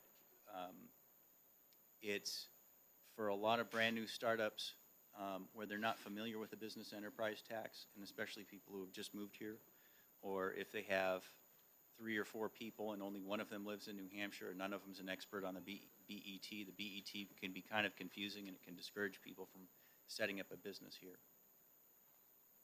Follow up. So on the BPT, when you say deferred, so if it gets additive, so after 5 years, couldn't it suddenly become something that in itself could hurt them, because now they suddenly have to pay this chunk of money after 5 years? Yeah, that's true, but it is better being able to defer a tax, especially when the state tax is deductible on your federal tax as a cost. The ability to defer, you don't have to take the full 5-year deferment. You could take a 3 or 4 year deferment, whatever ends up being most advantageous on your federal tax return. So if you can take a larger cost, say in your 4th year, you may be able to save quite a bit of money on your federal tax return. Thank you.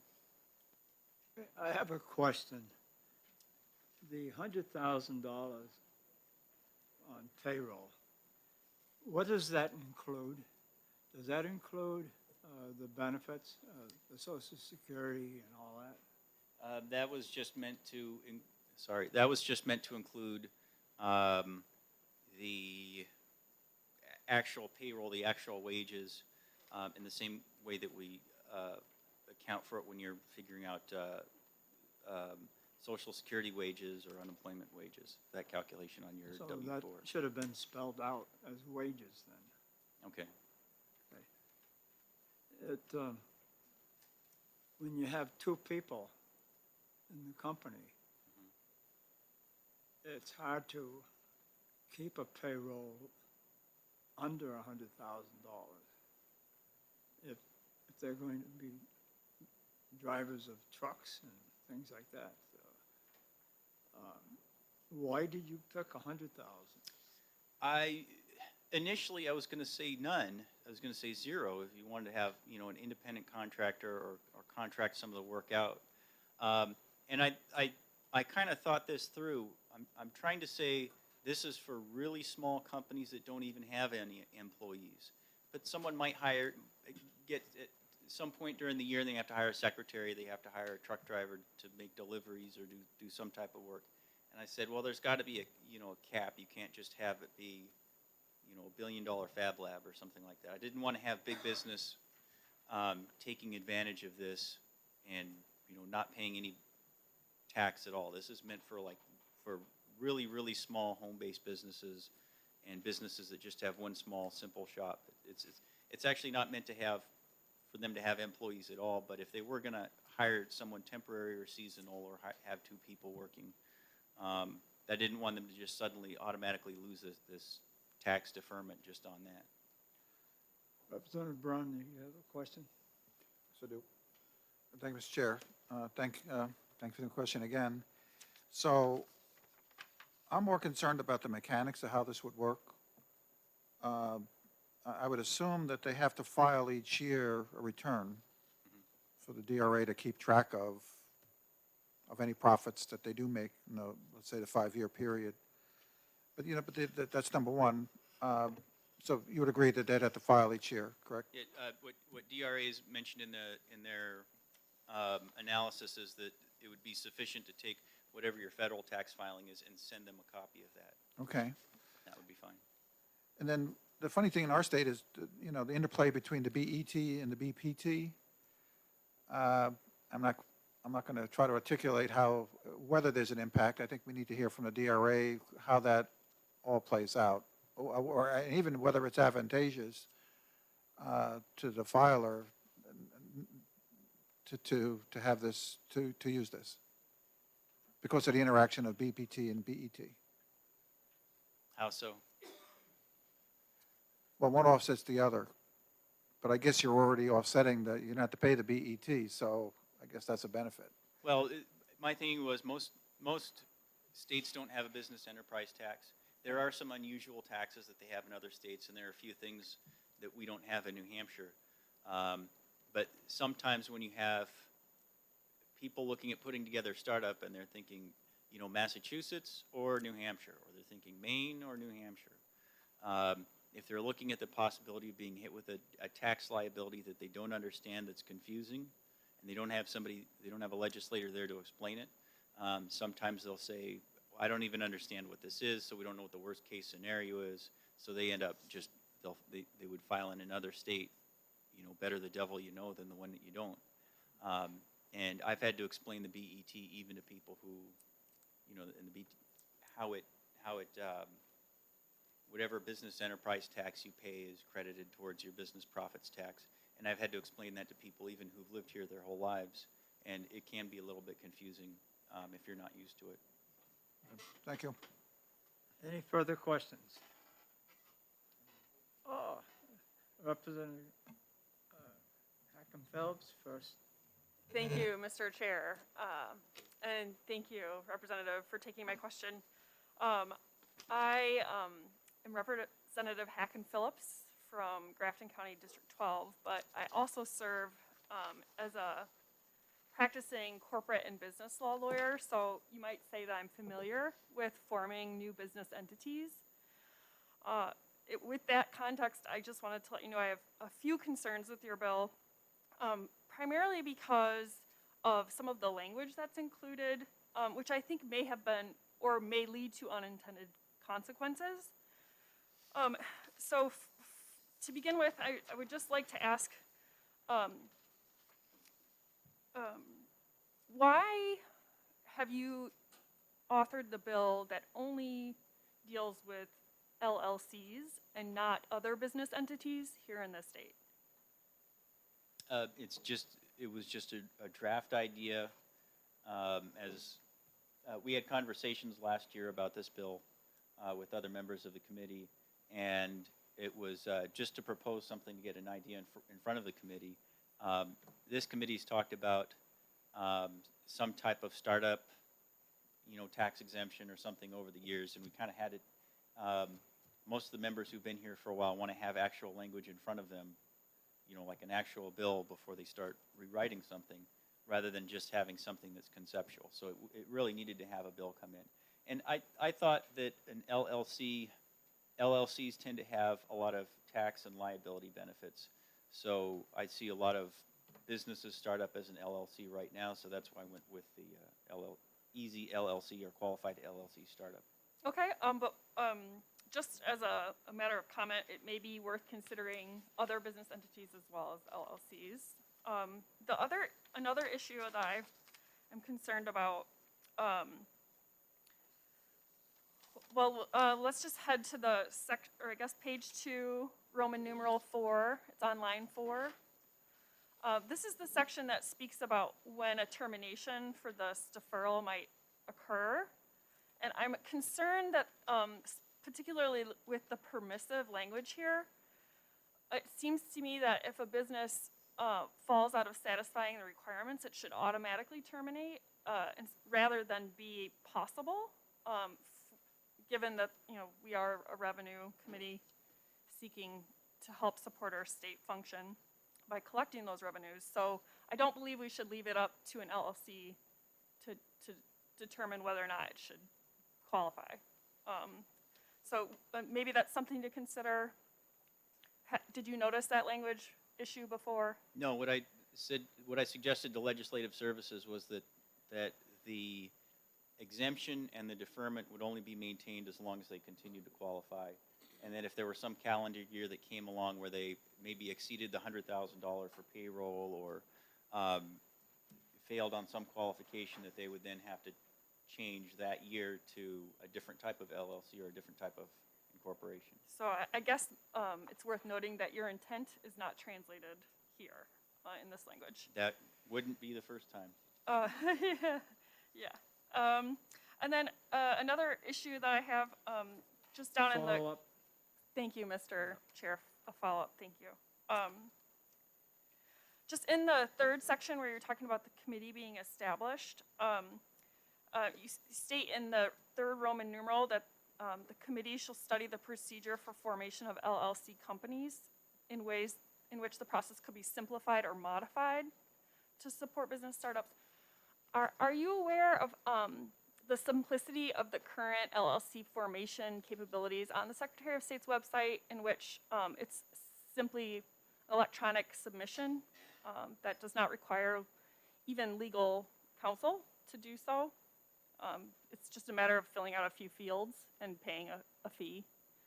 I actually went through that process with a startup, and it did require several calls to the Secretary of State's office, to their corporate division, and the $100 a year filing fee to refile every year was a little bit surprising to me. How do I say this? If you really had a business that's really running on a shoestring, that $100 a year every year is you know, something that they might spend on signs, or something that they might be trying to spend on software, or buying a new laptop, or buying, you know, new musical gear for a band. When you have businesses that are starting up on a real shoestring, and it's I don't want to say it's for fun, but it's just it's unlikely that the business is going to be profitable. You're taking lots and lots of businesses that are running on a shoestring, and their ultimate success rate is pretty low. So I'm trying to just exempt them from any fee that I possibly can under this, to kind of give them the best shot possible of finally breaking even, and maybe growing into something, maybe actually employing people and hiring their first 5 or 10 people and doing something. But when they're first starting out, every single dollar is, you know, kind of critical to, you know, I had a business that was literally, I think it was in a flea market, and I think my revenues were about $100 or $200 a weekend. So they're running on a real shoestring, and the chance of a business like that being... Can you speak into the mic, please? Oh, I'm sorry. I had a business one time that had gross revenues of literally like $100 or $200 per weekend in total sales, and net profits were pretty much zero for that business. And it's just keeping the thing open and trying to see if that business can somehow, you know, expand and build some type of customer base and start making money. Thank you, Mr. Chair. No further questions. I think it would just, there'd be a lot Further of conversation. questions, Representative Mr. Steinberg. Chair, thank you, Mr. Chair. I'd like to ask Representative Hacken Phillips, could you re-identify those 2 areas you mentioned? Because I'm looking for Roman numeral 4 on page 2, and I see Roman numeral 6 on page 2. Oh, I'm sorry. It's Roman numeral 6. I apologize. I misread that. It's just line 4, Okay. page 2. And then I was looking at the third section about the committee, and Roman numeral 3 on line 32, 31, 32. On page 2? Yep. Oh, I see it now. Thank you. Okay, Representative Elmy. Thank you, Mr. Chairman. What do you do about cases like an entrepreneur that we have in my city, who carries about 20 to 40 LLCs in his portfolio? He puts every single store or whatever he's doing in a separate LLC to protect them, which is common practice, actually. So he at any one time is likely to have several of these startups. Does he qualify? Because each one of them is considered a tax entity. Each one would qualify for the tax deferment. And the reason I went for a tax deferment is I look at law in terms of how would somebody abuse it if they really, if they're really trying to abuse the system. I don't think that law, especially on commerce, I don't think that law is good unless somebody's really tried to, scrutinize it and make sure that it's hard to take advantage of. And I could foresee, there are some people who have 10, 20 different LLCs right now, and they would try to take advantage of whatever tax exemption or tax credits that we come up with. So that's why I thought a tax deferment, where they're deferring the business profits tax, but at the same time, they're still going to be paying the interest. So he'll get to the end of the 5 years and they'll still owe the tax. He wouldn't completely get out of paying any tax. He would still pay the business profits tax if he has a profitable company. Follow up. And so if he is not paying the BET, so he would have to pay full freight on the BPT at 5 years unless he cuts that business, takes that business out and replaces it with something else. Is that the way it would work? Well, but he would have filed federal tax returns also, and if say that he had $100,000 in profits on a particular LLC every year for 5 years, he's still going to have some tax liability on that LLC. So by the end of the 5 years, it's deferred, but it's still accumulated. The tax liability is still against him. Yes. Representative Ames. As I look at this bill, I see deferral for both the BET and the BBT. I'm not seeing exemption. It's supposed to be an exemption for the business enterprise tax and a deferral on the business profits tax. Well, can you point to the language that provides an exemption?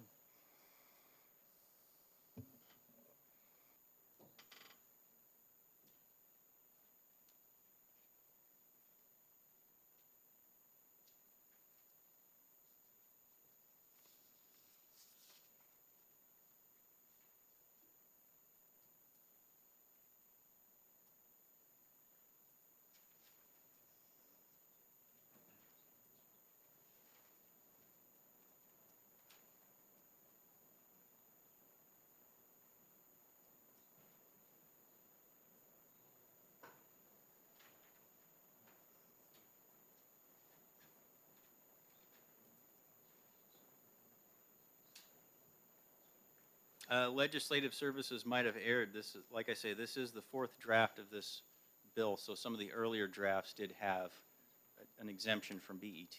So, Okay, so I we just need want to point out an amendment.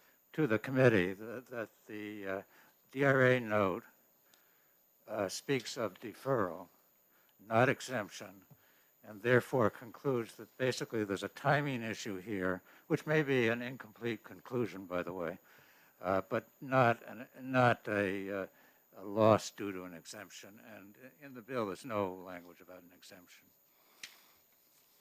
Thank you. Any further questions? Seeing none, thank you for your testimony. I have a pink card from Dan McGuire representing the Granite State taxpayers in opposition to the bill.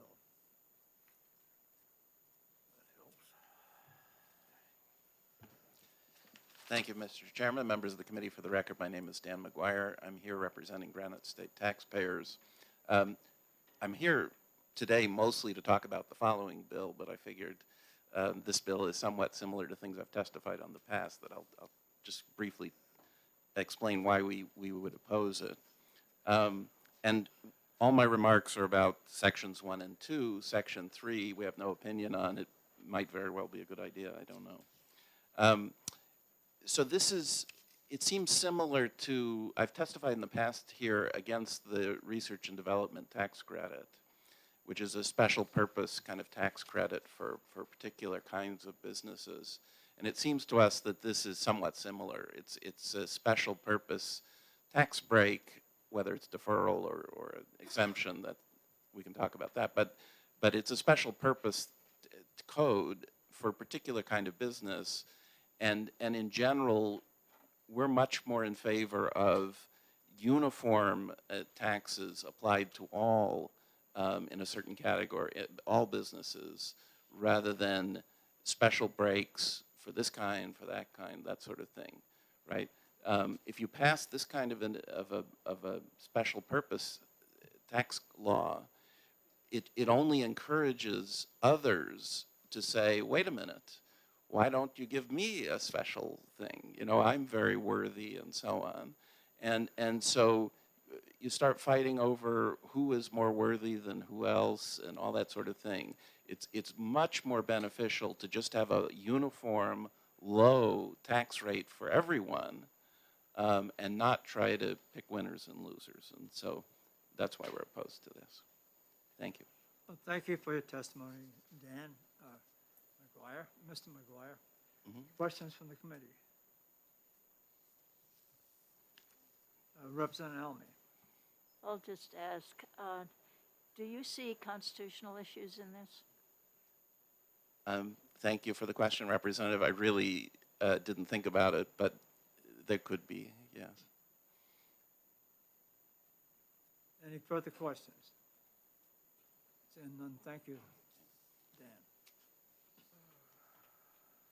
Anybody else wish to testify for or against House Bill 1541?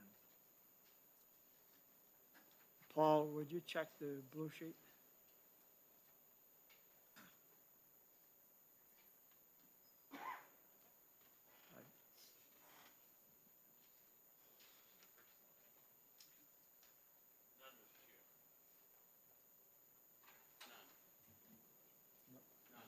Nothing. Okay. Last time, anybody else wish to testify for or against House Bill 1541? Since none, closing the public hearing on 1541.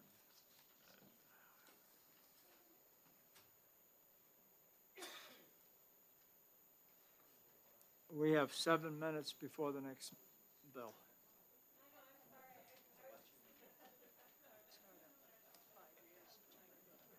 You bet. Yeah. It's what I would call a half. No? What was that? No. Well,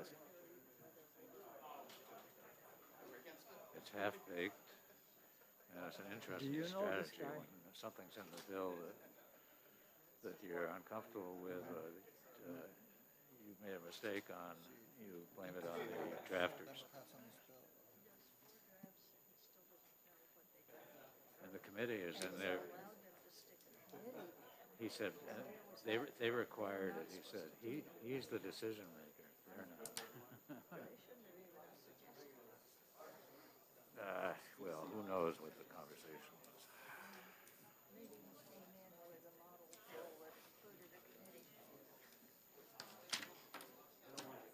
Huh?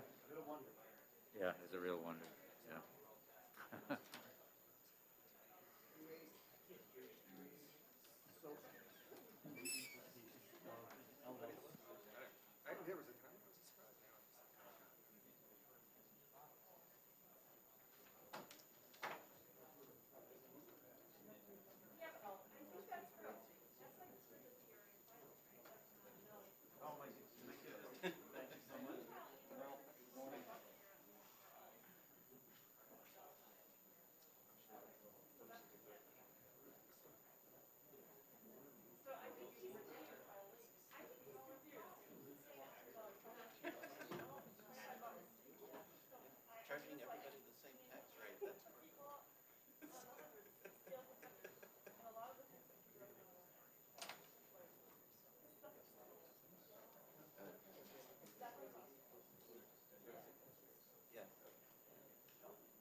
So, I'm sure it's just to get advertising, right? Say, these guys voted for corporate.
Okay, I figured you would. Yeah. I'll give you the rest of the story. Okay.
Chili, so what else are you gonna do? You do soup. You have like 17 different soups, 17 people volunteer.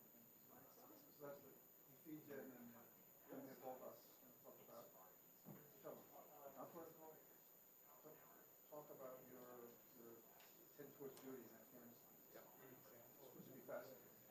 Yeah, that would actually be fun as opposed to what was returning. No.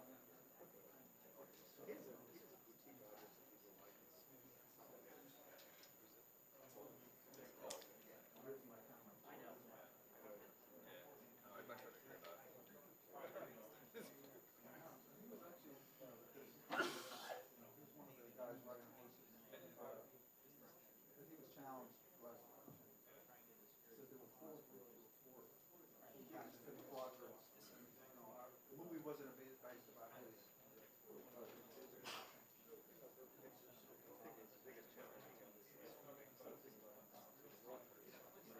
Sure enough, he gets a job, he wants to run head up against the guy who was West Point. Oh, right. What are the odds of that? That'll be fair.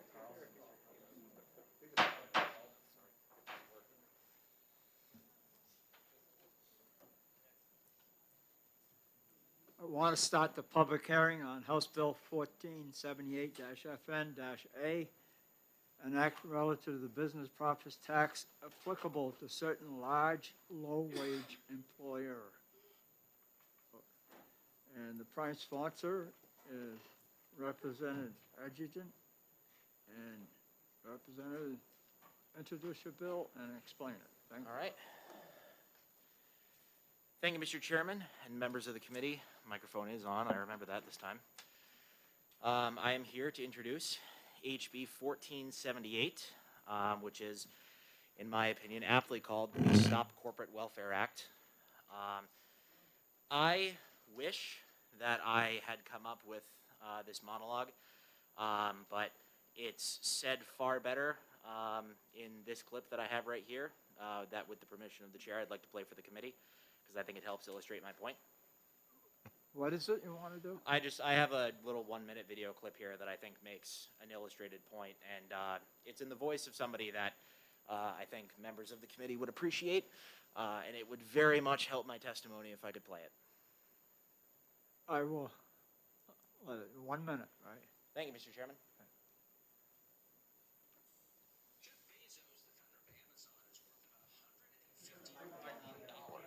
That's enough to make him the richest man in the world by far, and possibly the richest human being in all of human history.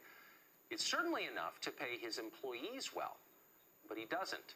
A huge number of Amazon workers are so poorly paid, they qualify for federal welfare benefits. According to data from the nonprofit group New Food Economy, nearly 1 in 3 Amazon employees in Arizona, for example, was on food stamps last year. Jeff Bezos isn't paying his workers enough to eat, so you made up the difference with your tax dollars. Next time you see Jeff Bezos, make certain that he says thank you. What about the Walton family? They founded Walmart. Collectively, they're worth about $175 billion. That's more than the entire gross domestic product of Qatar, the oil-rich Gulf state. The Waltons could certainly afford to be generous with their workers. Instead, they count on you to take up the slack.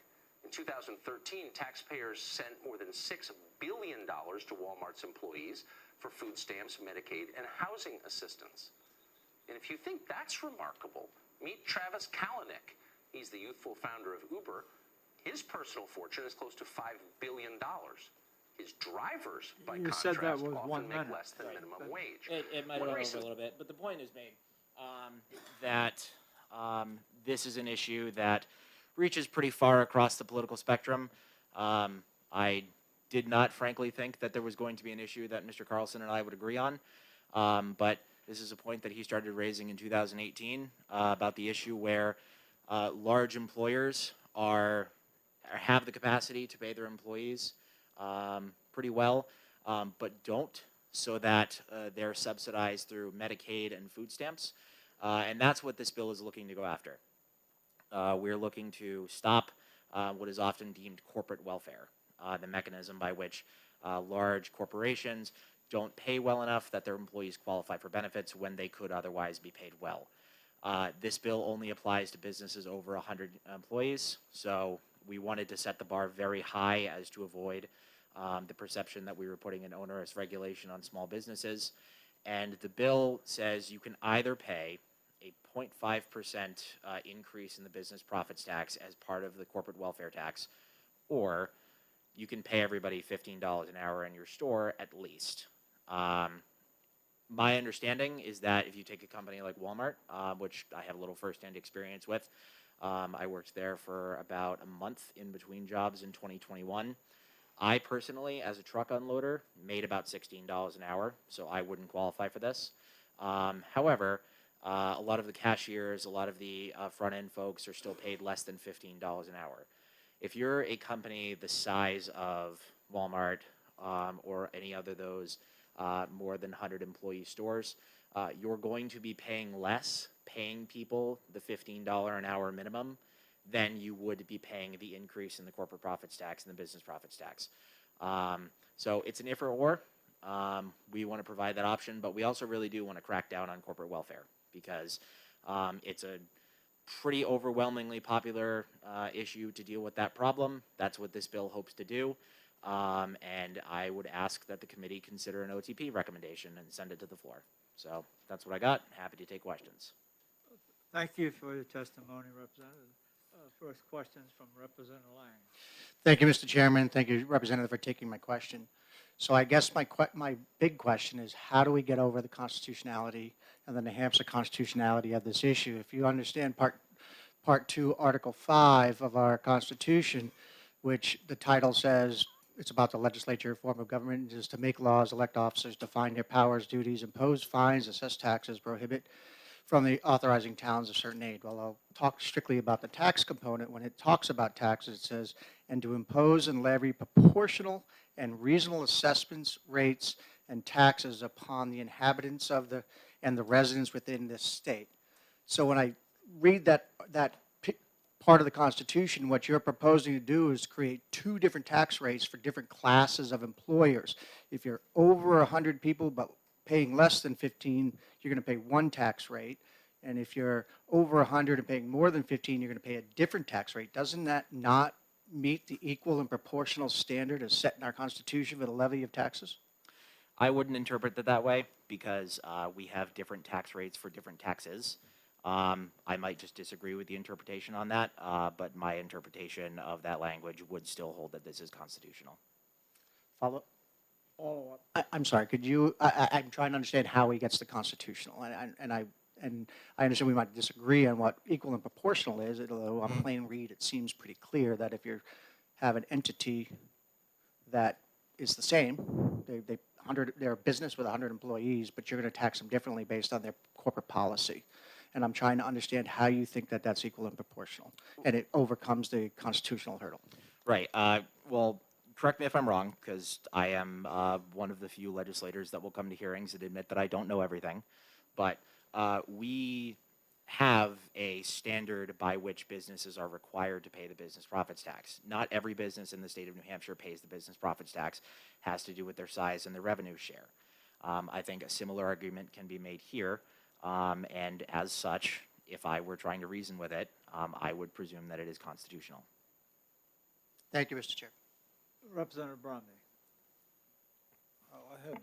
Thank you, Mr. Chair. Thank you for your testimony. I have the same basic problem. I think there's a constitutional issue here as well. You know, if I'm company one that makes widgets, and there's company two that makes widgets. One company pays their employees $12 an hour. Another company pays them $16 an hour. So I guess the differentiation is, in terms of the class, would be the salary. I don't know. I don't know if we want to go down that route. But I guess I'll have to make it a. Would you believe that there could be a constitutional problem here? I personally don't think so because of the standard that I laid out to Representative Lang about we already have capacity quotas for who pays the business profits tax. There's already a line drawn between businesses who do pay it and businesses that don't pay it. What I'm just suggesting is that we enhance the line a little bit and make it a little firmer. So I think if that's the case, then you'd have to rule the business profits tax and it's entirely unconstitutional. That's just my opinion. I'm not a lawyer, but that's what I would read it as. Representative Nunes. Thank you, Mr. Chairman. Representative, thank you for your testimony. Is this a model legislation from somewhere else? It doesn't seem that it's written familiarly like we would see be written here. Did this come from somewhere else? So I can provide a little context, Representative Nunez, and thank you for the question. In 2018, there was a federal bill filed called the Stop Bezos Act. And if my recollection is correct, the acronym is bottoming. I'm not going to get it right. But the point is, it did come from a Senate bill. It was aimed to create a very complex structure to where the federal government would charge those massive employers the dollar per dollar return that those companies' employees were receiving in the Medicaid and food stamp reimbursement. I tried to construct something like that in the state of New Hampshire. After attempting that, I believe it would have created too much of an onerous responsibility on HHS and the administrative agencies who dole out those benefits to track that and reimburse that. So this just seemed like a far more streamlined process on that. Further questions? Representative Almy. Thank you. Under our tax law, each business is an entity. So I've got a friend with 20-something LLCs. Each of them is an entity, not considering them as all belonging to him. But under our Constitution, we have to have broad-based taxes, equal, proportional across, unless we have a reasonable argument which the court will accept, which says that there is a good reason that the legislature has exempted a particular group. And the only way we've really used this is to put a floor, which is mostly for administrative purposes, that it costs us more to collect than it would to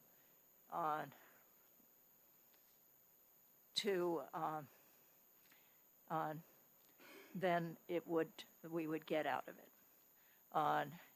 It originated, I believe, as the concept that if you are going to tax this business or person into the poor farm, we are going to have to pay for him in the poor farm.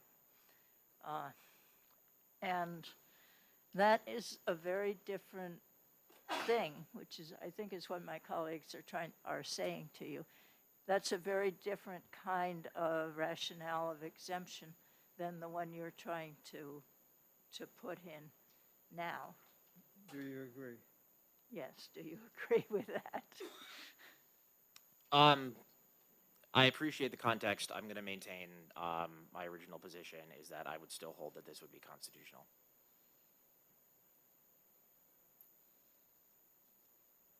Representative Uri. Thank you, Mr. Chair. Thank you for taking my question. I asked this question an awful lot, and who pays business taxes? As far as the classification of businesses, or No, any tax that a business is charged by the state, who ultimately pays that tax? I understand where you're going with that question. My understanding is that where you're going with that question is that would ultimately be picked up by the consumers. Is that? Okay. A follow-up, Mr. Chair? Follow-up. That therefore would mean that imposing this tax on a business who didn't pay $15 an hour would be charging more for the product that they were selling, making their product less appetizing on the market, as we heard in an earlier bill, than would be a larger business making the same product. Well, with all due respect, Representative Ullery, because I understood where the question was going didn't mean that I agreed with the premise. There has to be a way to go after corporate welfare. I think it is an indefensible system where large corporations are able to essentially bankroll programs like Medicaid and Social Security and food stamps into their own bottom line. Maybe this isn't the perfect way, but I think it's the best effort that I've seen. Speaking a little biasedly there, but there's got to be a way to do it. You can technically any tax or anything is can be moved down the line to the next person, but I do believe that the issue of corporate welfare is a really, really big issue and one that needs to be gone after. Happy to work with any member of the committee who has any other ideas on how to address this, because there is, even in conservative realms, opposition to this kind of practice, but this is what I got, and I will try to defend it the best I can. Further questions? Mr. Chair, one follow-up, Okay, follow up.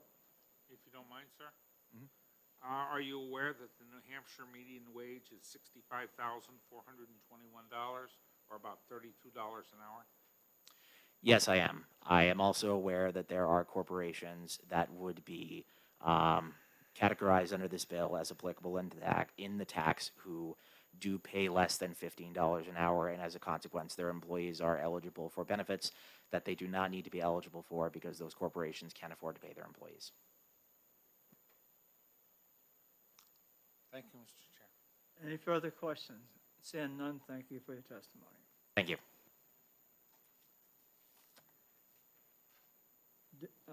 Call Dan McGuire, representing the Granite State taxpayers, speak in opposition.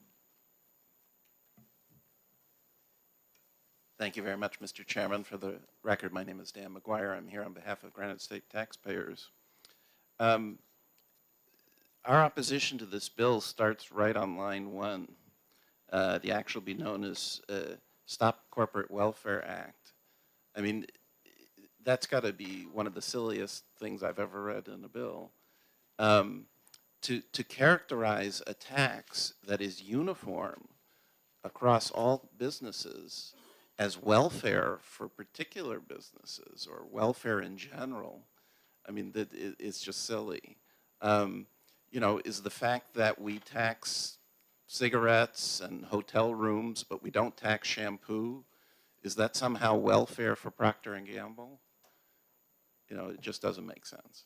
So I would hope that even if, on the unlikely event that you find this ought to pass, you would at least get rid of that silliness. All right, but the bill itself is basically trying to shoehorn the minimum wage argument into our tax code.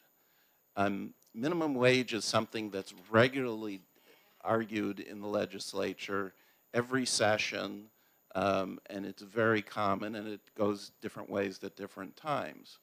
But it's something that's, there's a whole committee dedicated to those kinds of issues, the Labor Committee, and it's something that is very much appropriate there and not here to somehow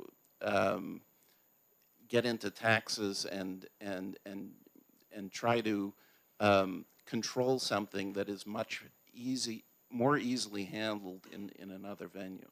So this is just inappropriate. I mean, this particular bill. I don't really want to get into arguing the minimum wage itself. I remember making a floor speech on it once myself, but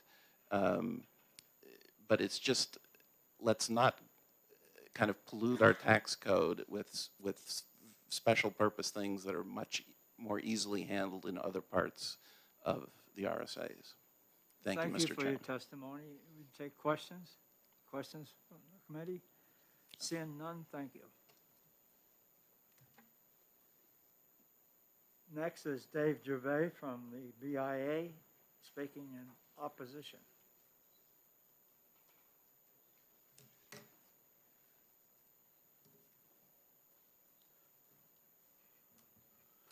Thank you, Mr. Chair, members of the committee. For the record, my name is Dave Gervais. I'm a Senior Vice President with the Business and Industry Association. We are here in opposition to this bill, and I'd like to divide my comments into two different buckets or silos. The first is this good public policy? And the second is, if it is good public policy, are there issues that will need to be addressed? I would like to suggest this is bad public policy, and I'll explain why. Although there are some states around the country whose constitutions do allow different tax rates, none of them that I'm aware of are basing those tax rates on whether a single job within a corporation or company is paying $15 an hour or less. So the message you would be sending to the rest of the country if you pass this bill is, if you're a large employer, we don't want you here. We don't want you, and we don't want the jobs that you would be bringing here. So I suggest, just on that merit alone, that you would find this to be inexpedient. However, if you think it is good public policy, then here's some questions I think you need to consider. The first is, why is this just limited to the business profits tax? There are many larger employers around the state in the nonprofit sector and in the service sector that have more than 100 employees that are likely paying less than $15 an hour for some of their positions that are only business enterprise taxpayers. They don't pay the business profits tax. Why are they exempt from this? How would a company that is a business profits taxpayer be treated if they had 101 employees, one of whom received a wage of less than $15 an hour, but then throughout the course of the year, they lost several employees, and now they're at 99 employees. How would their tax be treated? And secondly, how would you justify a company that is 100 employees, that has one individual making $15 an hour or less, and you have another company that has 99 employees, 50 of whom make $15 an hour or less? One would be paying the higher tax, but not the other. How is that justifiable?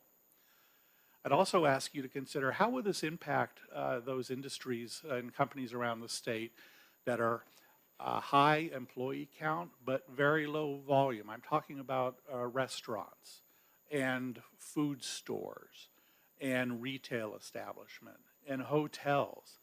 They, the very nature of their type of business requires a lot of employees, but they all operate on very low margins. So what impact would this have on their taxes and their costs to run a business in New Hampshire?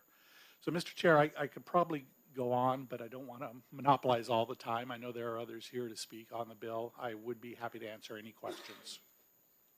Thank you, Mr. Gervais. Questions from the committee?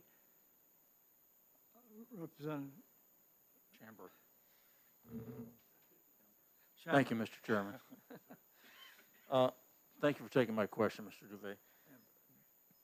Does the wage paid by a business affect the amount of employees to fill vacancies?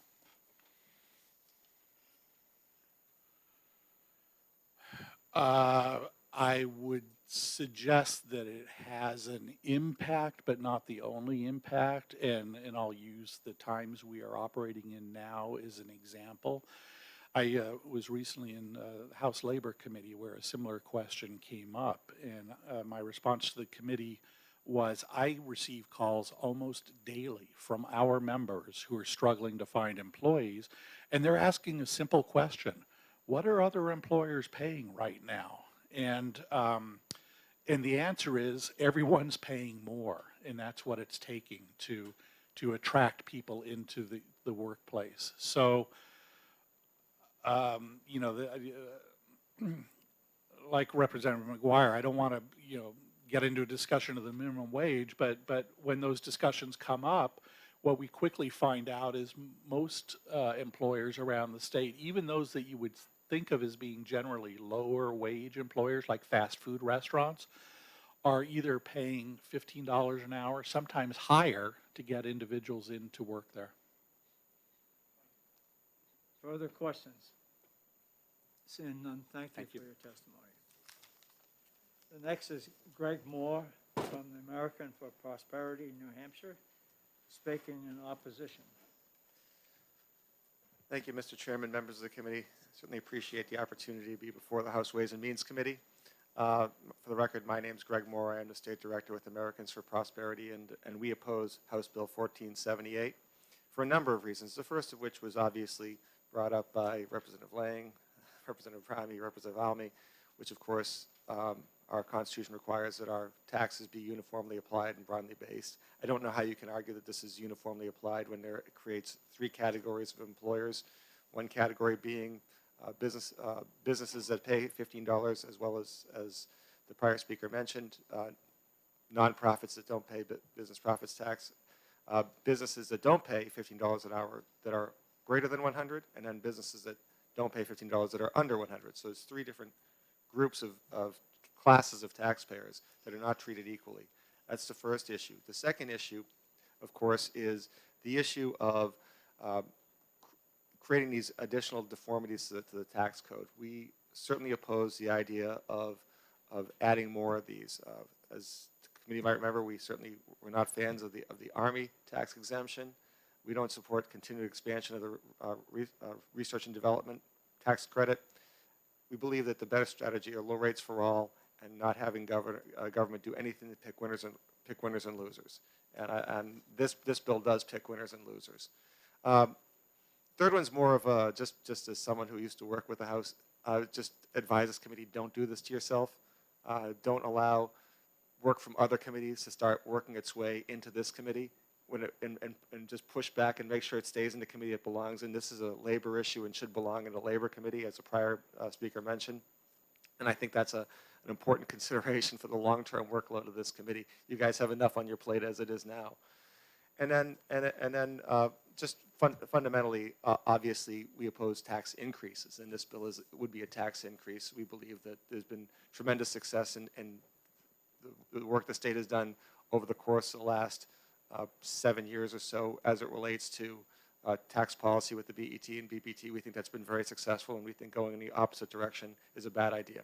So with that, those are our reasons for opposing 1478. and I'd be glad to take any questions from the committee. Thanks for your testimony, Mr. Moore.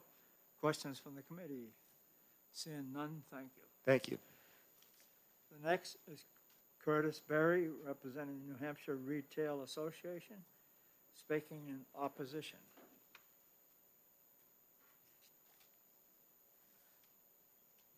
And good morning, Mr. Chair and members of the committee. My name is Curtis Barry, here representing the New Hampshire Retail Association, which, as you know, represents several hundred businesses across the state, ranging from major national chains to smaller Main Street shops in opposition to this bill. We start by saying I think I would agree on behalf of the retailers with everything Mr. Gervais said, but I'd like to give you a retail-specific spin on it, if you will, and sort of categorize my testimony in the same two areas. First of all, I think you're all aware that retail is a very seasonal business. There are times of the year, depending on what the type of retailer is, they're much busier than other times. Curtis, can you move your mic Sorry. closer? Sure. How's that? Great. And because of that seasonal nature, many times retailers will hire folks that not only are school students, high school and college, but also retired folks looking to pick up a little extra money. Could be a flower shop around Mother's Day. They may accept a wage because it's good work for them. That's a little lower than what they pay everybody else. In Representative Schomburg, I would like to answer your question as well at the end of this, I think, to provide some context.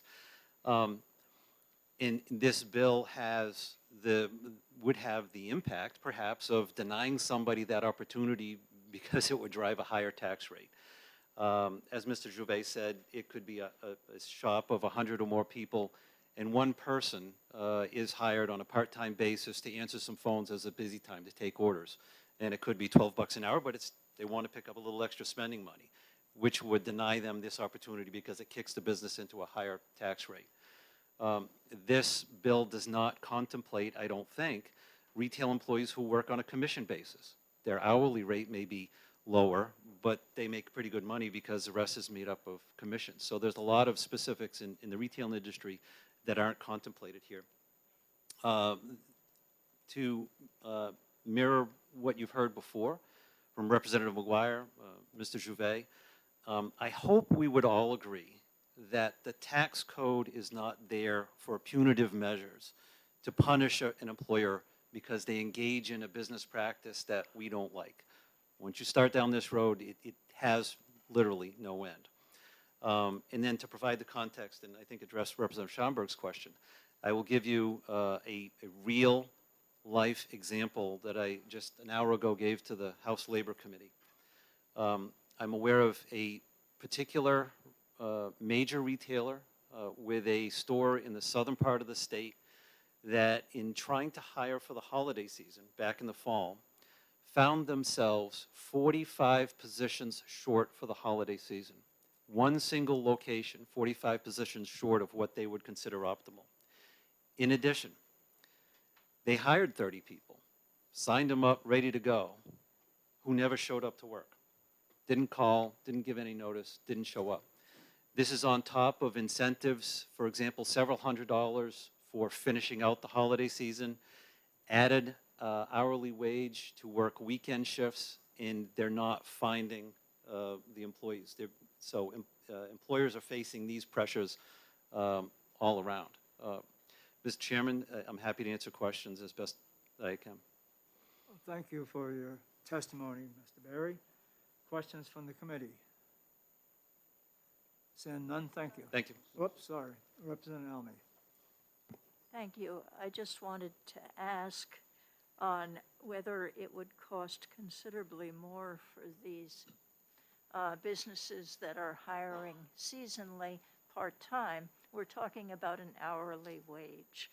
And so giving them another $3 an hour for that period would probably be a lot cheaper than, I don't know, than the raise in, since they're on such a low margin, it may not. Thank you for that question, and it's a question, again, that comes up not infrequently upstairs in the Labor Committee on similar issues. And I hope we all recognize that not only is it low margin in the retail business, but it's very price sensitive. So I think retailers, whether it be store manager for a larger one, store owner for a smaller one, understands their market and understands that balance, because when a consumer is making a decision to purchase a product, it could be a decision between product A and product B. I'll go back to my flower shop arrangement. It could be if the price were a little lower, they would pick the larger arrangement, which maybe has a bigger profit margin. And if the price is a little higher, they're going to pick the smaller one. But consumers also make decisions between product A and no product at all. I can't afford this at a higher rate. So I think folks on the ground that are in this situation, living the business day to day, are in the best position to make those decisions. Any further questions? Seeing none, thank you. Question, Mr. Chairman. I'm sorry for being so slow. Representative Schamberg. Thank you, Mr. Chairman. So are you saying then that higher wages are the cause for product not being on shelves and things like that?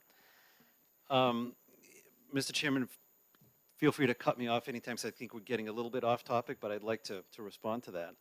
Not the sole way, not the sole reason.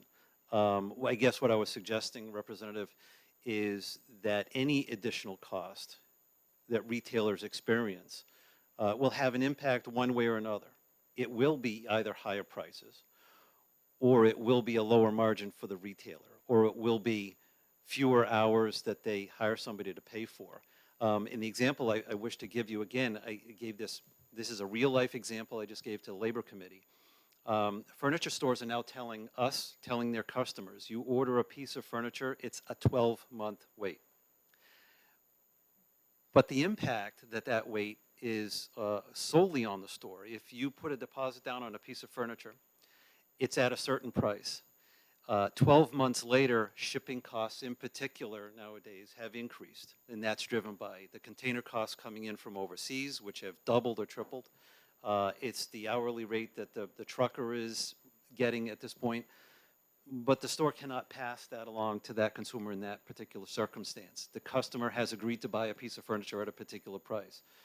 So there's two choices. Either the customer cancels, which is in nobody's best interest, or the store eats the increase in cost over that 12 months, having accepted a deposit for a piece of furniture at a certain price. It is not easy to be in the retail business these days.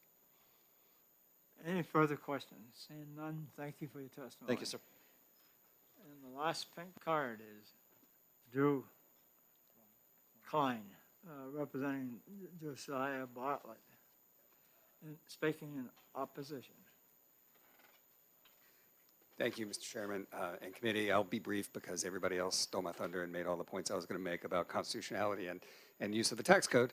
But I just wanted to suggest, I think a former representative suggests the title is maybe inaccurate, and I would maybe offer a different title for it, something like the Entry-Level Job Elimination Act, or the or the Electronic Kiosk Full Employment Act.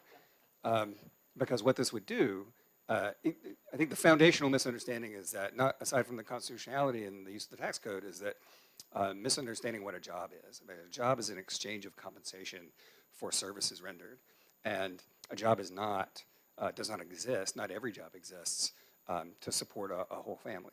So whether you, even if you have over 100 employees, I mean, there are manufacturers based in New Hampshire, there are companies based in New Hampshire that aren't Amazon and Target and et cetera, that have more than 100 employees, and maybe they're paying entry-level wages at $13, $14 an hour. And this would punish them for that. And it would discourage them from offering those entry-level jobs to get people up to speed. I mean, we hear from employers all the time that they pay a lower wage for entry-level because that person is less experienced. And then as that person gains experience and becomes therefore more valuable to the employer, the wages go up.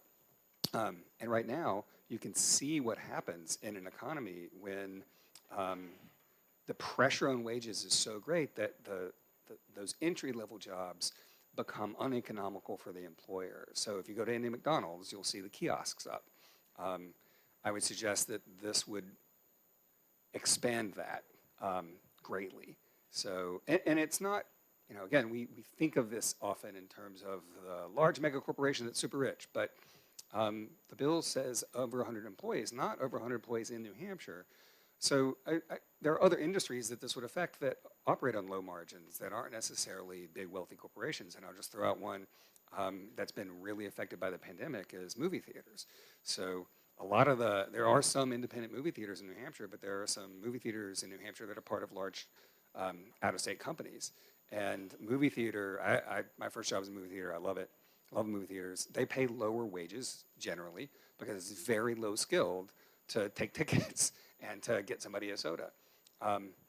They are already transitioning to primarily kiosks, and I think this would make the customer experience worse by forcing them to pay $15 an hour for a job that is not necessarily worth that to them, but that they can then replace with an electronic interaction for the customer. So I just think there are lots of unintended consequences here that the committee ought to be aware of.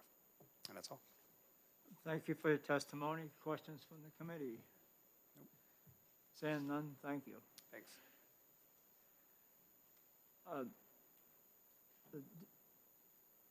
Representative Gamalo.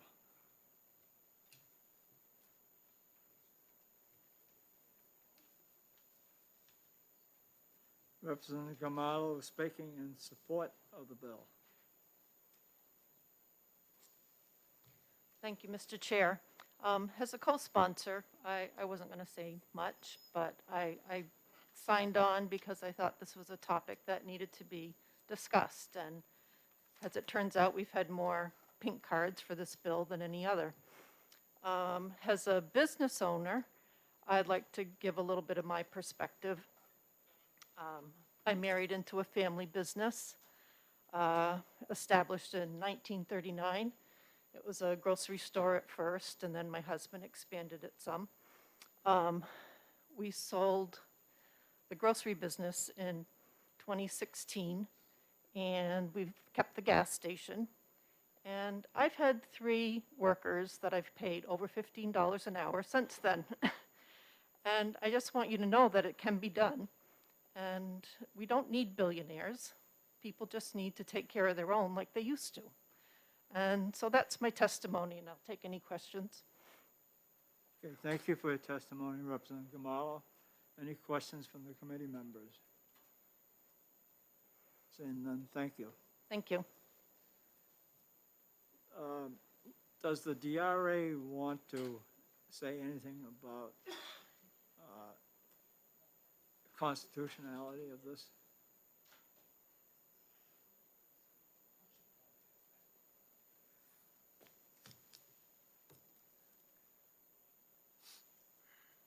Good morning, committee members. My name is Keen Ming Wong, DRA. Move the mic closer to you. Can you hear me now? Okay. Better. In terms of the constitutionality issue, according to our fiscal notes, we have not done a review on that particular issue, so we can't really comment on that. But hearing what Representative Almy was saying earlier, the floor for the BPT or the BET, in my perspective, I don't think it creates separate classes of taxpayers, and therefore it's not a constitutional issue. But this one, from what I read, it looks like it is creating separate classes. So it could be a potential issue. But once again, we have not done that particular analysis, so I would hesitate to comment further on that. Questions? Well, thank you. Thank you. Anybody else wish to testify for or against House Bill 1478? Paul, would you check to see if there are any signatures on the blue sheet?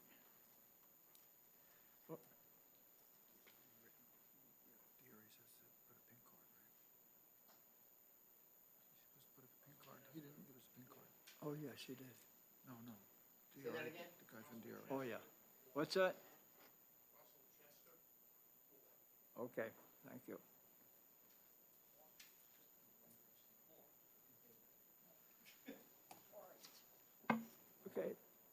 Okay, see nobody else wishing to testify for or against House Bill 1478.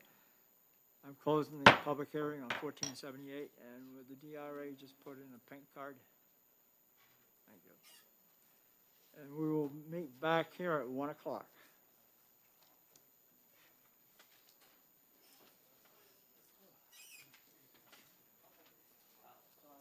I'll take care of 1498.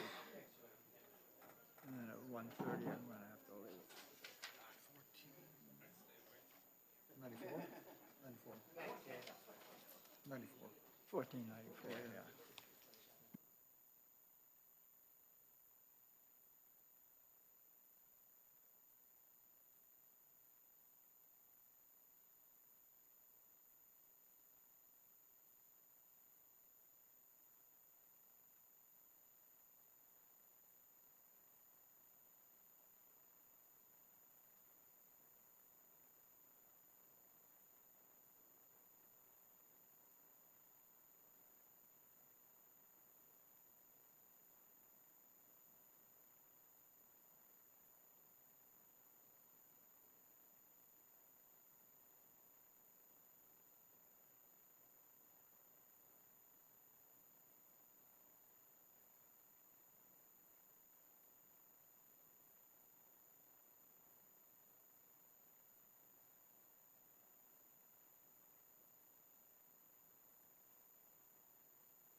I'm going to open the public hearing on House Bill 1494, an act relative to property tax exemptions concerning certain communication services leases. The prime sponsor, Representative Bose, is here to introduce and explain his bill. Representative Bose. Thank you, Chairman Major, and good afternoon, distinguished colleagues of the Ways and Means Committee. I'm happy to be here. For the record, I am Representative Michael Vose. I represent Rockingham District 9, the town of Epping, and I serve as chair of the House Science, Technology, and Energy Committee. And this morning I'm here, or this afternoon actually, I'm here to introduce House Bill 1494. Quick introduction, this is a tax cut bill. Longer introduction. So, for many, many years, earlier in my life, I used to hike extensively in the White Mountains. And with my hiking buddies, we would often discuss reports that we had seen about hiking expeditions that had gone wrong, accidents that had happened, people had gotten hurt, etc. And we always used to question what happened. What mistake did they make that led to that accident? And what we learned over time is that accidents don't typically happen because of one cause. Sometimes they do, but not typically. Usually it's an accumulation of small mistakes that lead to a bad outcome. Well, the same can be true in reverse. And an accumulation of small triumphs can lead to a good outcome. And that's why I introduced House Bill 1494. It's a small bill. The tax cut that it proposes is modest, $2.5 maybe to maybe $3.5 million a year. But that additional money could have a big impact. And the reason for that is because during the pandemic, of course, we learned that broadband internet is vital to our state, to the citizens of our state. It enables remote learning, it enables telehealth, it enables work at home. And we've worked hard over the course of the last 10, 15 years to expand broadband in our state. And we're pretty close. About 95% of the people in our state have decent broadband service. Getting to that last 5%, what's frequently referred to as the last mile, is difficult and expensive.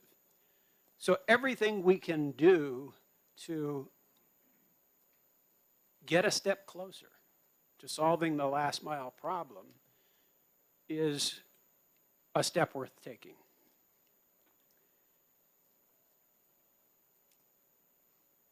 One of the ways we can get there is to reduce the costs of expanding broadband infrastructure.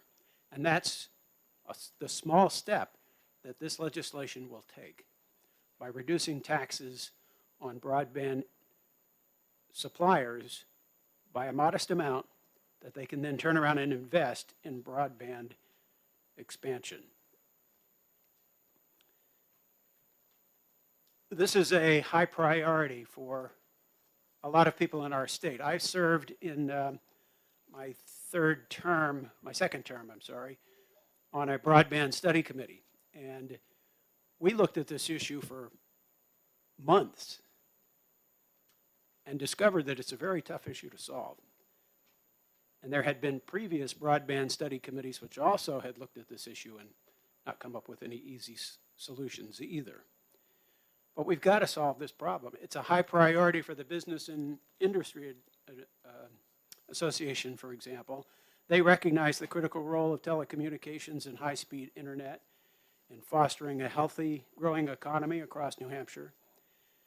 And they support efforts. It's a legislative priority for the BIA to support efforts to expand private sector telecommunications infrastructure throughout the state to improve access, quality, and reliability.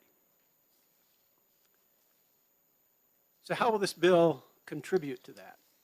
There are people who will testify after me that will give you a more detailed and nuanced explanation for how it works.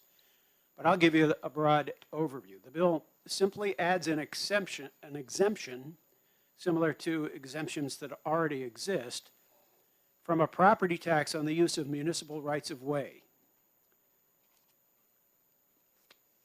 Now, broadband vendors today often pay tax twice on using these rights of way because they pay property tax on the poles and conduits, the hardware infrastructure, but they also pay again to use the right of way via a franchise fee. This exemption would reduce or exempt them from paying the poles and conduit fee. Exemptions like this one are already provided to charitable organizations, to certain agricultural uses, as well as state-owned railroad property. So this is not a unique exemption. This is just an extension of an exemption that already exists. And what this bill will do, it will level the playing field for vendors, and it'll reduce the fixed costs of deploying broadband infrastructure. This bill will also go along with the theme of the Governor Sununu administration that started in 2021 of reducing taxes. That was a broad theme of his administration for the biennium that we're currently in.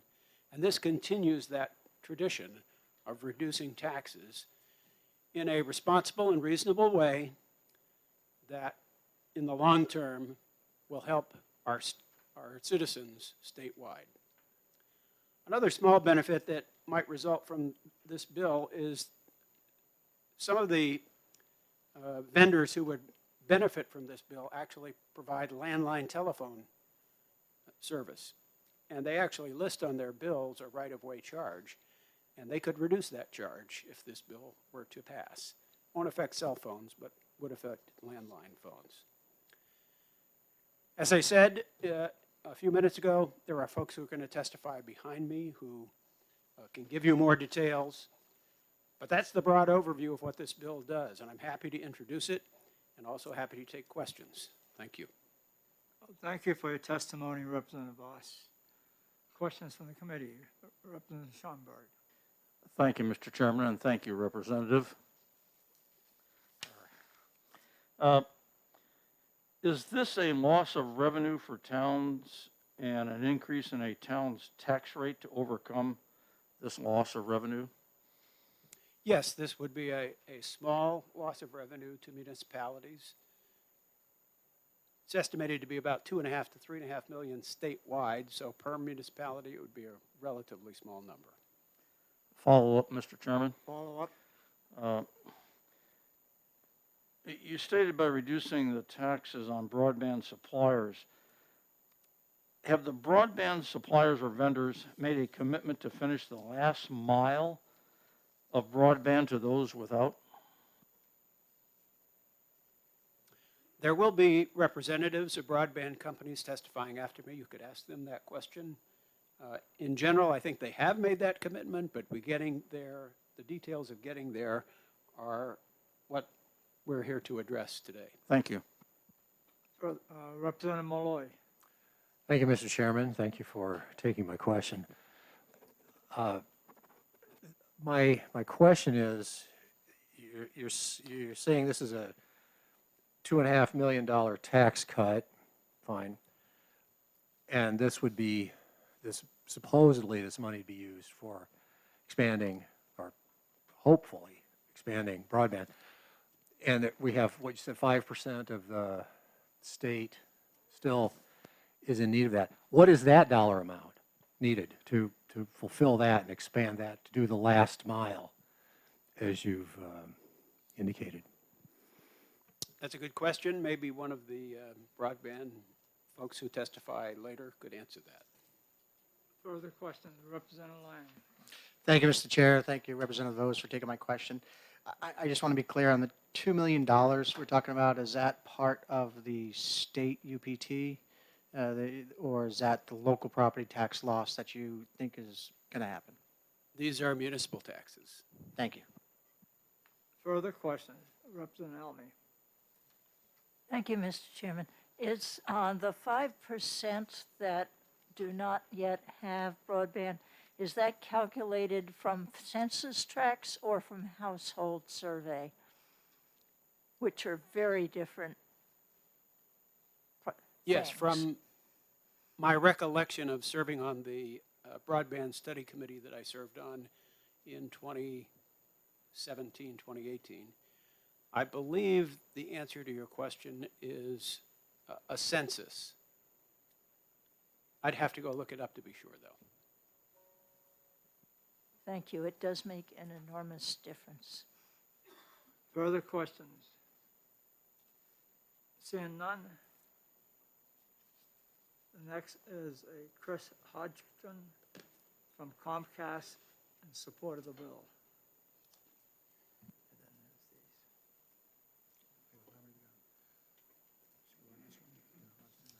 Thank you.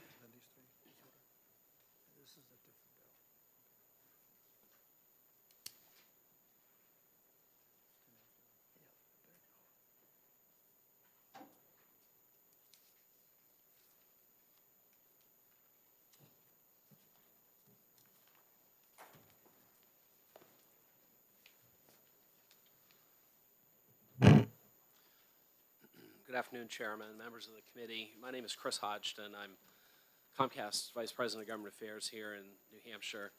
And my testimony is being distributed now. It touches on half dozen or so policy reasons why we support this legislation. But I wanted to just touch on a few of them. The first and foremost, the imperative associated with trying to push out broadband to areas of the state that are unserved. And there's can be a question about how the ultimate number is arrived at. The FCC says that it's somewhere in the 97, 98 range. There are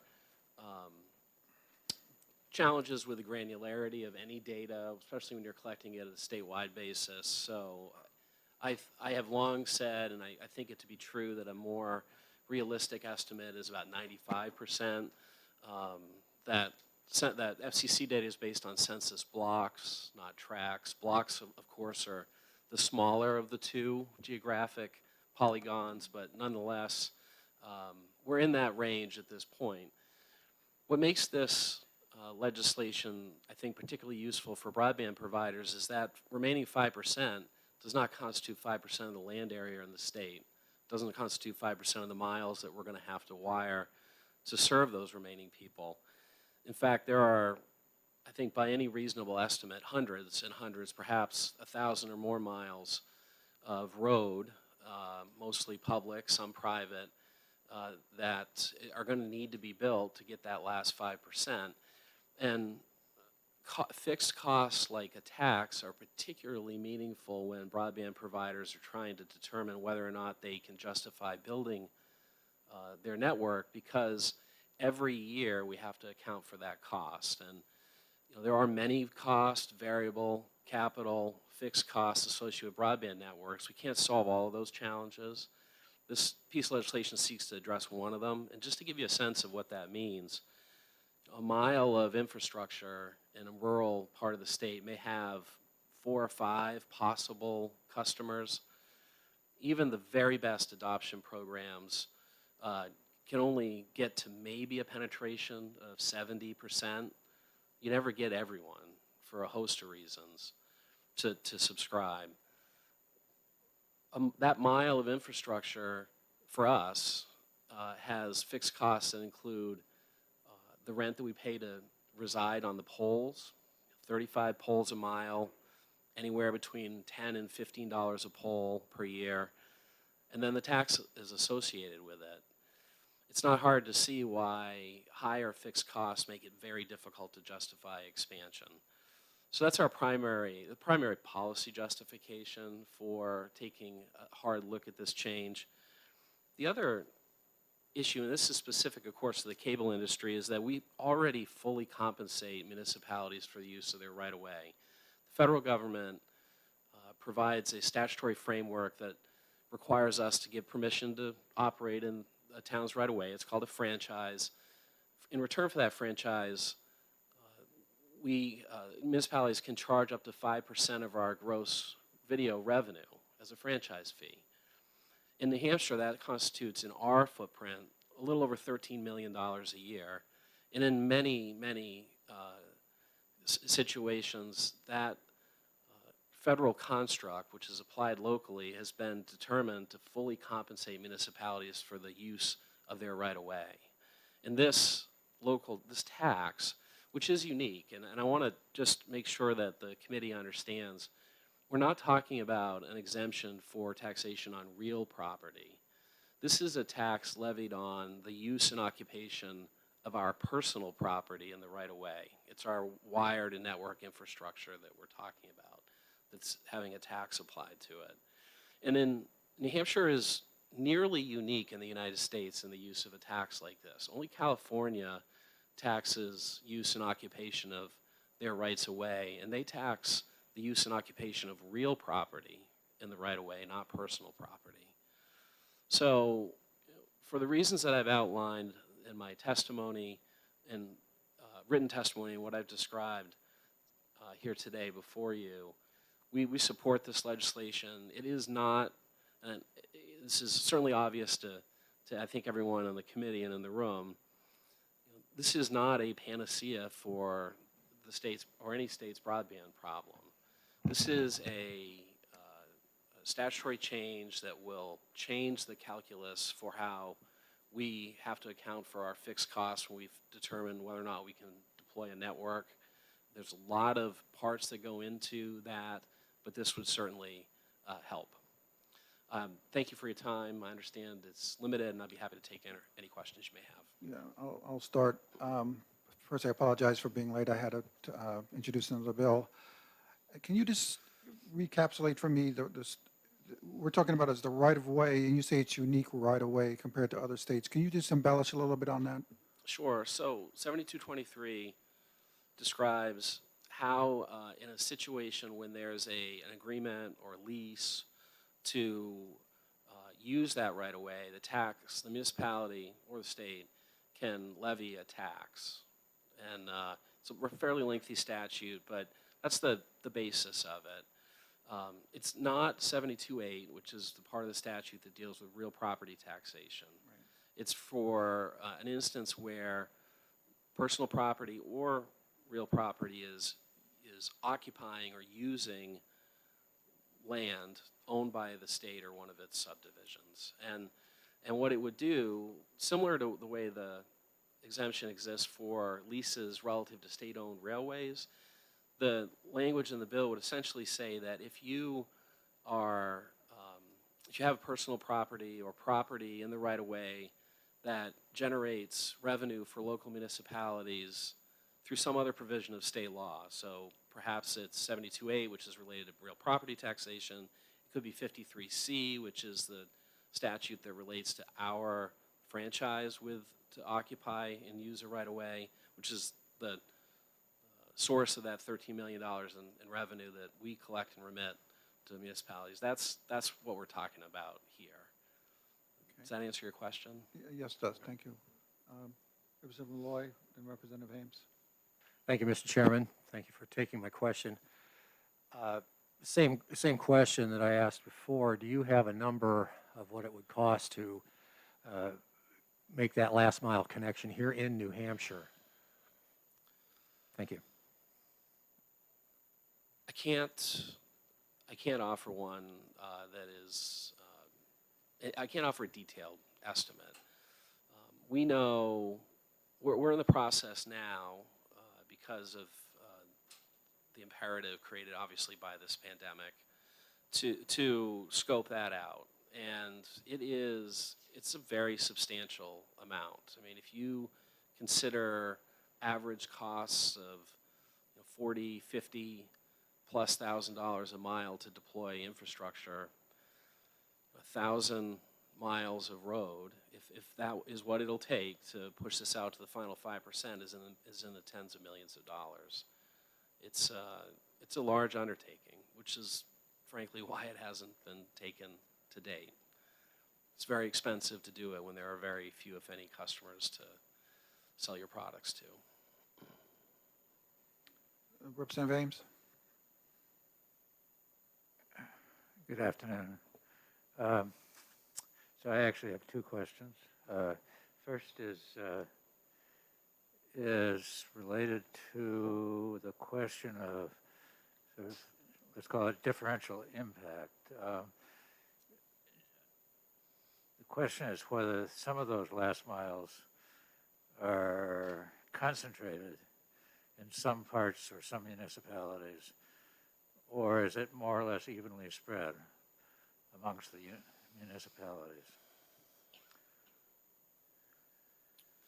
So based on what I've seen in the analysis we've done, there's a modest range between less than half a dozen homes a mile to less than 10 homes a mile in these areas that are unserved. New Hampshire, so I don't need to tell you the history of how New Hampshire developed, but by and large we developed as a series of village centers centered around some sort of industry, typically a water supply of some sort, had to be part of that. And as a consequence, there are pockets of relatively high density and then many areas of very low density. And even a few hundred years after that initial development, that holds true in many parts of the state. We see village centers with 100, 150, 200 locations that are serviceable, which is how we think about it, homes, businesses, government facilities, and then long stretches where there's very little development. And then there are other issues that interrelate with that. Land use considerations, how we've chosen to develop with larger lots, buildings that are set back from roads. I mean, these things all contribute to the challenges we experience when we try to build these networks. If I may. Yep. Do you have maps or data that might be in sufficient summary form that would enable us to look at that question of differential impact? So I will send to the entire committee a link to the most recent federal mapping data, which is a work in progress, but it's going to give you the most complete view of what we're looking at in the state. Okay, that would be helpful. Then I have a follow-up question. Yes. A different question, really. And this is the question. As I understand it, this exemption would apply to two categories I would identify. One would be existing personal property out there that's now subject to the tax. And the other would be to be developed, last mile, whatever you want to call it, property. And we've heard from the previous testimony that part of the reason for this bill is a tax cut bill, and that the tax cut, the savings would be about between $2 and $3 million. That's what I remember. And I'd like to know what part of that, if you can help us on this, is taxes that are now being paid versus taxes that might be paid if you manage to pull this off and go further down that last mile. So if I understand your question correctly, I'll answer it this way. So the 500,000 or so homes that we serve right now in the state, not all our customers, but in the 112 communities we serve, we pass about 500,000 locations, all of them through a wired network. So all of that right away is subject to the tax right now. The areas that we don't serve, we haven't built infrastructure in. Not right away, we're using and occupying. However, we're not the only provider that's seeking to accomplish this work. We're not gonna, I'm sorry. I said, we're not the only provider seeking to solve this problem.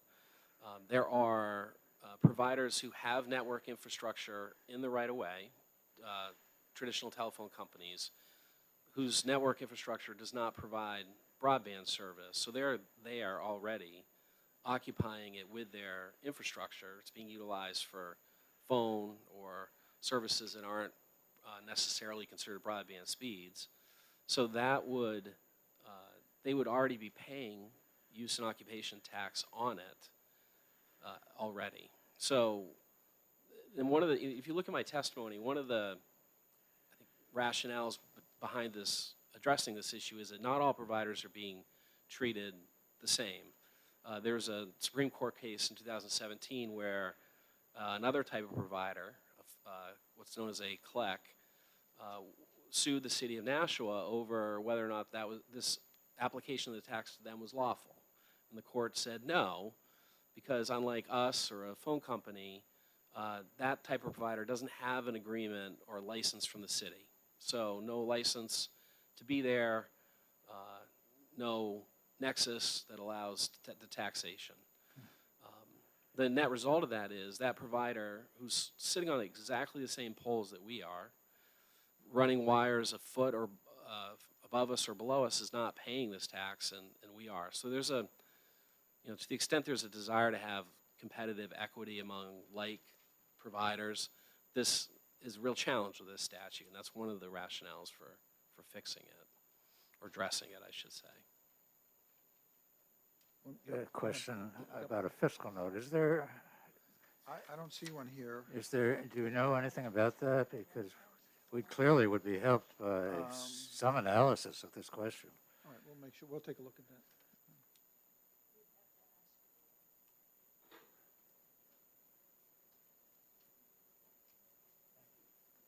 Okay, Representative Almy. Thank you. Well, first, my prior question, which was about the whether we were using census tracts or surveys to get to the 95%. It sounded like you said census tracts. No, census blocks. So yes, census blocks. So census tracts are areas that have perhaps 2,000 to 3,000 locations in them. Census blocks, of which there are roughly 70,000 in New Hampshire, have 15 to 18 locations in them, so it's far, far more granular. The FCC is going through a transition away from census blocks to what are known as like polygon maps, right? So the map boundaries, the serviceability boundaries will be defined not by a somewhat arbitrary shape, which is the census block, set by a government agency, doesn't relate to telecom network footprint at all, to data collection that is more based on the physical ability of these networks to reach a certain location. And because of that, they're going to be more accurate. That's going on right now at the FCC. It was a function of first dollars appropriated through CARES, and then more recently either through infrastructure or ARPA. I don't recall which of the two bills funded that effort, but it's appropriated. We know what the pathway is to these maps, and that's going on right now. So, but it's census blocks, which are smaller geographic areas. Thank you. If I could have a follow-up. Yes, please, go ahead. On that, I don't know how they do a census block in my small complex, which is 22 units, but that won't be ready, I guess, for a few years, so we won't. The problem is, there are two problems here. One of them is getting the cable there, and the other one is the people in a house being able to afford to pay your prices, which I am a Comcast customer. I haven't managed to get it down below what I was paying in New York City for a single apartment 40 years ago yet. But the question that I've got is where, if this was passed and you had $2.5 to $3 million a year more of taxpayer money that came from the municipalities, which is our largest tax, is the property tax, to work with, would your priorities be actually trying to do the least cost-efficient part of your work, which is getting out that last mile, or would you be trying to improve the service on your menus, for instance, for services? So a couple points. One, we would not be the recipient of the entire difference between what's taxed now and what the future would hold. We would receive a far smaller, less than a quarter, probably, percent of that. We extend the network to areas that we haven't otherwise served every day. We extended it to 4,200 or so brand new locations in 21. That's a little bit less than our typical for many obvious reasons, but it's always an imperative to try to figure out what new customers that you can reach. And that 4,200 does not include a major build in Laconia and Guilford, which is 13,000+ locations. That's just extensions beyond where we already are in the other 110 or so towns, including, I'm sure, every town that you all represent. So it would allow us to design projects in a way that we just currently can't do in terms of taking into account our fixed cost.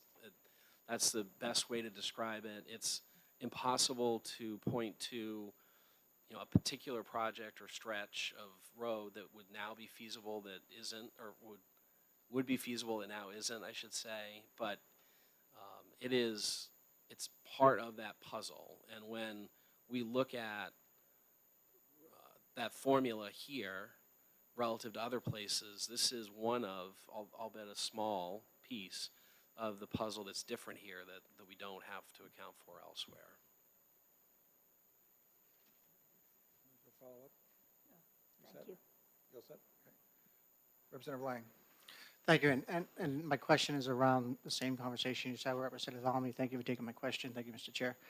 So, in my past life, I was the IT director for the Hampshire Electric Co-op, but one of the important things I learned is that up in North Country, they average 7 subscribers per mile, as compared to Manchester that has 70 subscribers per mile. So you can understand the business model challenges of extending out that extra mile for 7 subscribers and how you're going to get the return on that. And I guess my question is to Representative Almy's point, is there going to be a relationship between the tax break we give you and the expansion of the program? And I mean, I think that's a huge, the talking point for what we're here is we're going to give you a tax break, and the idea is to expand the program. Is that I don't want to come back next year and see 4,200, the same expansion rate that you were doing before, and we gave you a $2.3 million tax break over across the whole state. So my question is, what's the correlation or relationship between the tax break and the expansion of the network, and is there any commitment to one, or is it just best efforts? There's absolutely a correlation between our cost analysis for a project, the reality of that project that you described, and whether or not we can do it. Absolutely. This is by no means the largest input into that formula. It's just not. We're talking about, perhaps $2.5–3 million over a very large geographic area, relatively speaking. So I don't want to oversell it as a solution to our challenges. It is part of the solution. It is a fixed cost that we have to account for here and factor in that we don't otherwise, and that has an impact. It's just simply given the scale of the solution that's represented by this piece of legislation, it's probably not possible to show you the discrete areas of the state that all of a sudden become economically feasible. I'd love to be able to do it. If the numbers were bigger, it'd be easier to do it. That doesn't make them less meaningful. They're just not as big. Thank you. Representative Schomburg. Thank you, Mr. Chairman. Thank you for taking my question.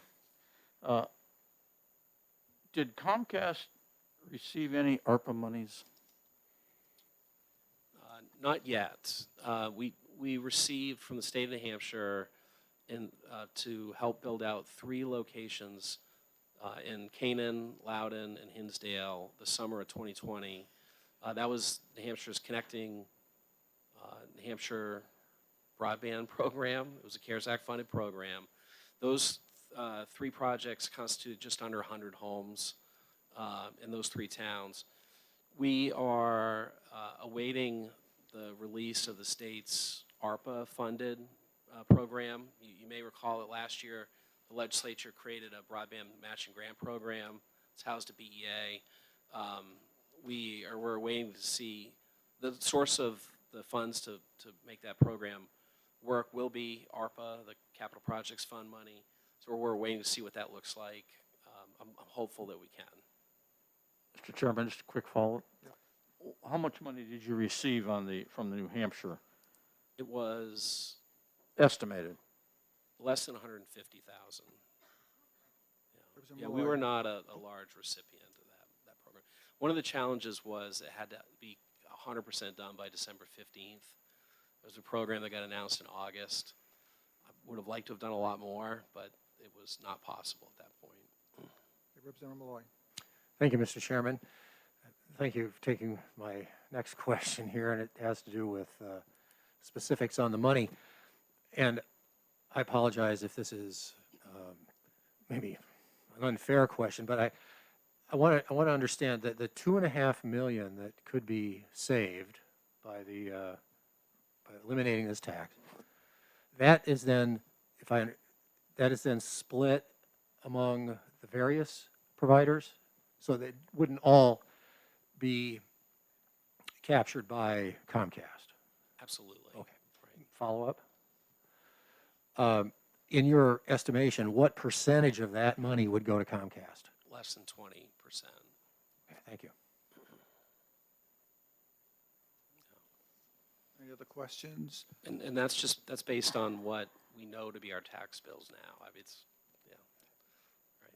Chair has a quick question. I'm sorry. Finish your response. And the 2.5 to 3.5 million is very much an estimate. It's purely an estimate based on what we know the size of our network to be, what we know our current tax bill to be, and what we believe to be the presence of other providers' networks. It's very much an effort at ballparking.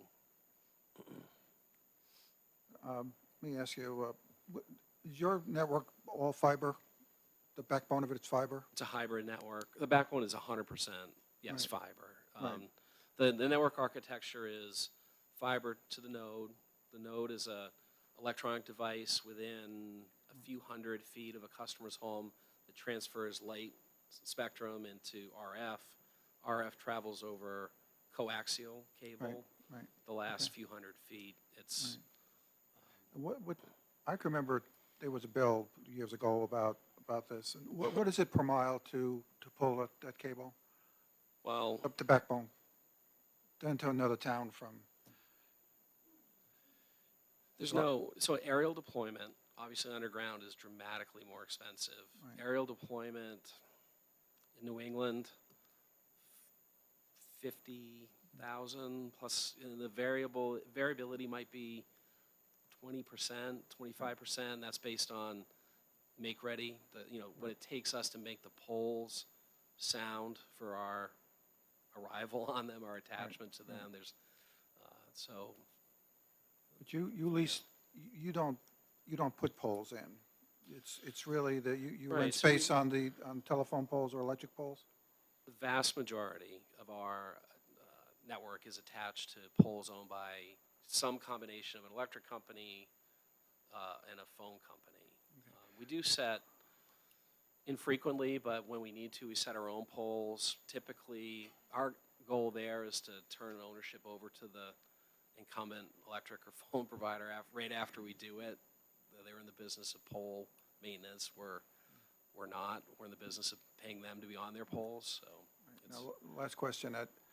So the taxing that's going on, it affects cable companies, but I would assume the telephone companies, does it impact the electric companies as well? does not. Just the telecoms and the Right. cable companies? Okay, Right. thank you. Representative Burstein. Thank you, Mr. Chair. When you wire a community, are you aware of, or can you quantify the impact on housing, on property values? Where I'm going with this is the gross numbers, 2.5 million of revenue that will be foregone. But if it increases property values, some of that can be recaptured in property taxes. Yeah, I have seen a lot of rhetorical and anecdotal commentary on that. We've never been the source of an analysis of that, but you routinely see real estate agents say that it can impact the property value by 10 or more, 20%. I do not know the source of that data, but you routinely hear that from folks that are experts in the housing industry. And I don't know how that's viewed in terms of assessment methodology by tax assessors, but you very frequently hear that as a result of broadband deployments. Okay, I appreciate the response. Thank you. Any other questions? I see none. Thank you very much. Appreciate the testimony. Thank you for your time today. And I'm available to answer any other questions if they come up. Well, now we're going to hear a little bit about telecom as well here. Maureen Weston from Sports to Bill from the New England Cable and Telecommunications Association. Maura.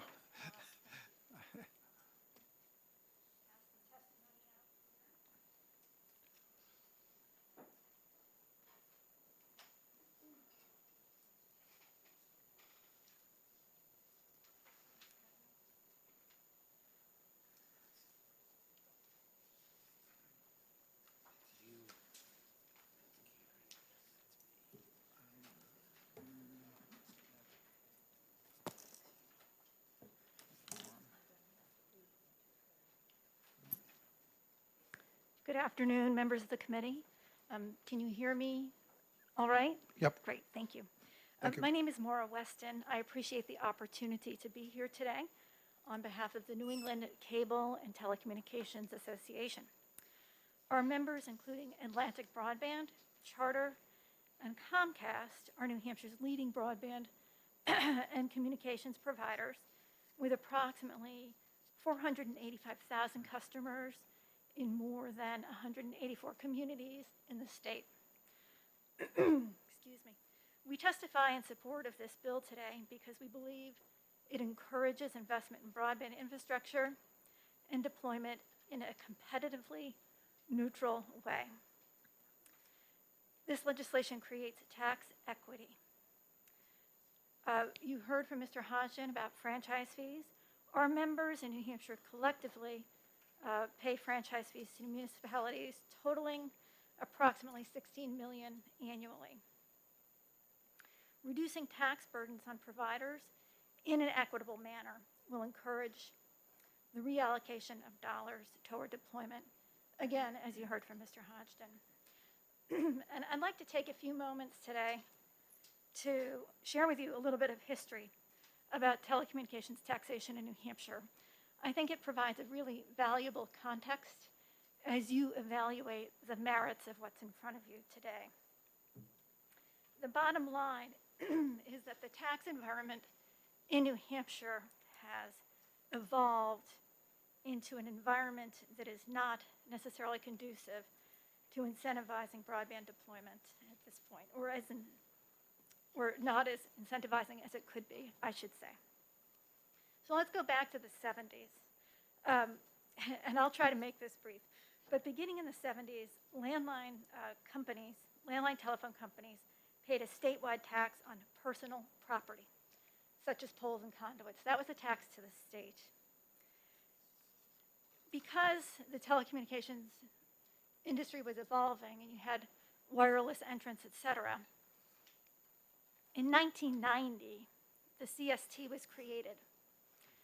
And the state decided to no longer tax those poles and conduits as personal property, but rather impose a more equitable tax structure on the service to be provided through the CST. That tax policy correctly avoided picking winners and losers based upon technology in a competitive and emerging industry. Between 1990 and 1998, after that statewide property tax had been repealed and the CST was enacted, municipalities stepped in and started taxing the telephone companies' personal property. The companies filed abatements, they won, and courts held that the munis could not tax, they did not have the authority to tax personal property. Then the electric companies filed abatements on the theory that their poles were unfairly taxed. In order to settle the claims, in 2007, Senate Bill 73 was enacted, and that reclassified the poles and conduits as real property. No longer personal property, but now real property. And at the same time, there was imposed an exemption from the real estate tax. So it was a reclassification and an exemption imposed. And that was a court-sanctioned solution to those electric abatement filings. That exemption on property taxation was an integral part of New Hampshire's overall tax policy, created by the legislature and upheld by the Supreme Court. And for many years, it was viewed as equitable and fair, competitively neutral. In 1996, the munis realized, well, we can't tax the poles and conduit as real property or personal property, so we're going to get a little creative. And we're going to amend the pole the licenses for the rights-of-way to include language from 7223, which would require the payment of taxes for the use and occupation of the right-of-way. So it's sort of like, well, if it's not one tax or another tax, it's going to be this other tax. And the practice of including that language in the leases has continued. And we will tell you that many, though not all, municipalities have followed this practice. In 2010, interestingly, the legislature refused to pass House Bill 492, which would have extended that exemption from real property taxation on poles and conduits that had been created in 2007. So as of 2010, you had municipalities now taking advantage of the use and occupation tax, and now also have the ability to tax structures, poles, and conduit as real property. In 2017, as Mr. Hodgson referenced, there was a case brought to the state Supreme Court, and in that case, it was recognized that not all competitors had licenses to use the right-of-way and rather could deploy through pole attachment agreements. So this evolution of tax policy has sort of led to a cumulative effect of more taxes being imposed upon entities deploying in the rights-of-way and in inequity among those competitive players. And I share all of that history with you because I think it provides a good context. We can look at this as a tax break or a tax cut, or we can look at it as reestablishing tax equity among competitive players in the industry. So just as a reminder, the CST is imposed on telecommunications services under 82A. Structures, poles, and conduits are taxed as real property pursuant to 72.8A.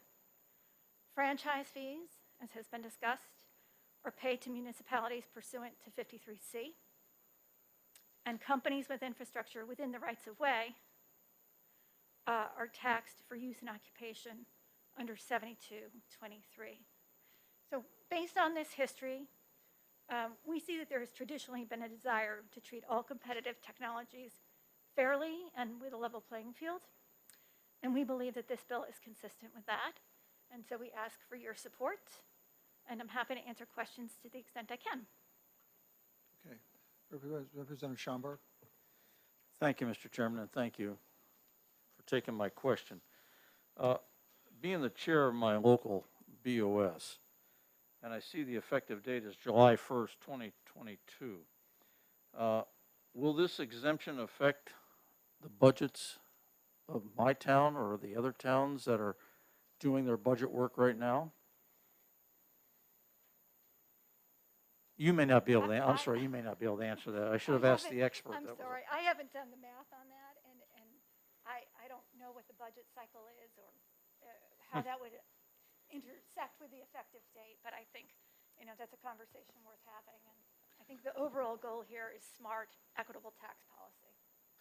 Mr. Chairman, follow up. Yeah, I think we're going to need an applicability date as well. Your follow-up? Thank you. Nope, that's it. Okay, Representative Ames. Thank you. By the way, this was a great presentation. I really appreciate it. Thank you. I'm sure I it took a appreciate lot of that. work. I hate to admit that I'm old enough to remember much of it. So thank you. So on the second page of your printed testimony, there's 4 bullets, and the 4th bullet is, I think, what we're talking about here. So it gets back to a question I asked earlier of a previous testifier, and it is, I'm in search of information. You say companies are taxed for the use and occupation of those rights of way, and what I want to know is what those taxes are and who's paying, and what municipalities are receiving them. I don't know whether you're in the best position to provide that information. I don't know who is, but. So our industry within New Hampshire, the cable industry, we estimate that we're paying somewhere over or around $1 million annually for use and occupation. Again, that's just our industry. And again, there's some inconsistency where some municipalities have amended their licenses to authorize this and others haven't. So that's unfortunately as precise as I can be, but we can, you know, dig a little deeper and help to shine a little bit more light. Anything you can provide would be most appreciated. Thank you. Okay, you all set? Okay, Representative Malloy. Thank you. Thanks for taking my question. Would you agree with Mr. Hodgson that it would be, we're dealing with thousands more miles of this to reach the remaining part of the 5% that isn't served in New Hampshire? Yes, I would agree, and I would echo that because, again, our association is not just Comcast, but Atlantic Broadband and Charter, who do serve more of the rural parts of the state than even Comcast. Any other questions? Seeing none, thank you very much for your Great, testimony. thank you so much. I appreciate the opportunity. Okay, next up is Jim Wheeler from George Sanssouci, PE, LLC, I guess, and opposes the bill.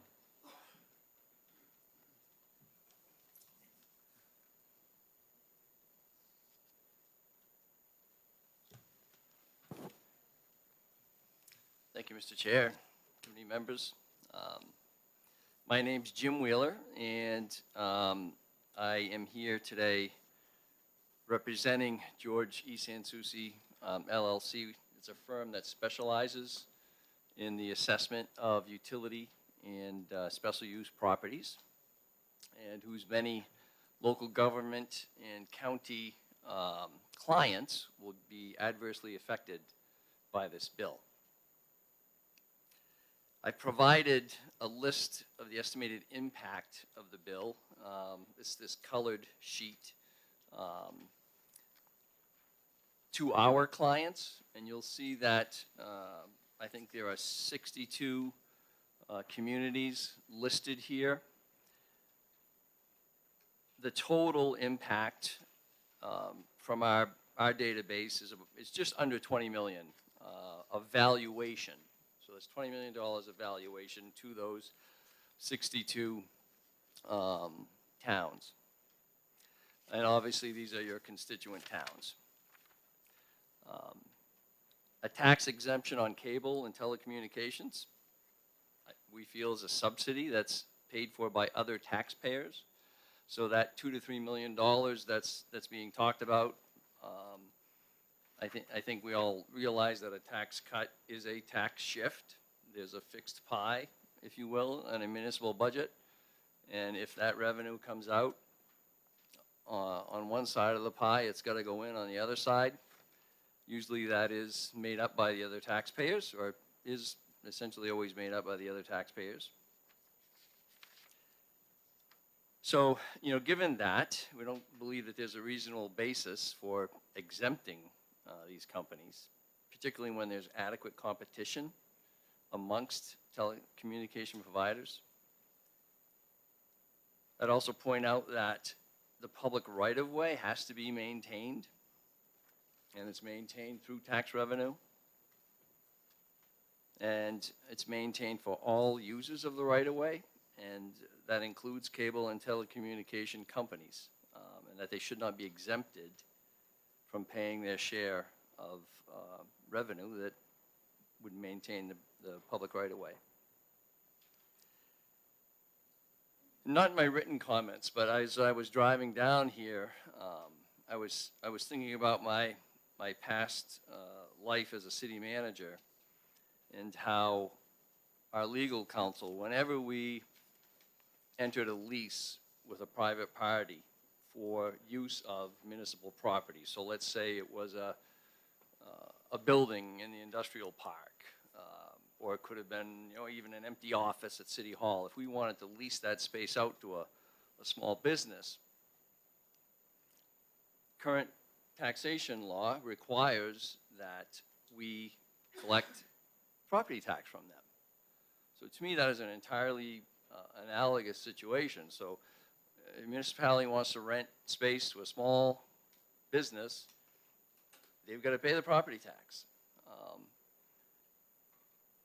It seems that this is, again, a very, very similar situation, and that would impose an inequity to give them a tax break. So, in closing, we'd ask that if the bill does go forward at all, that it be studied in committee in a full public process so that it could be understood what the real impact and intent is. Otherwise, we'd ask that you vote the bill inexpedient to legislate. Representative Ames, and then Representative Almy. Thank you for this. These are your clients?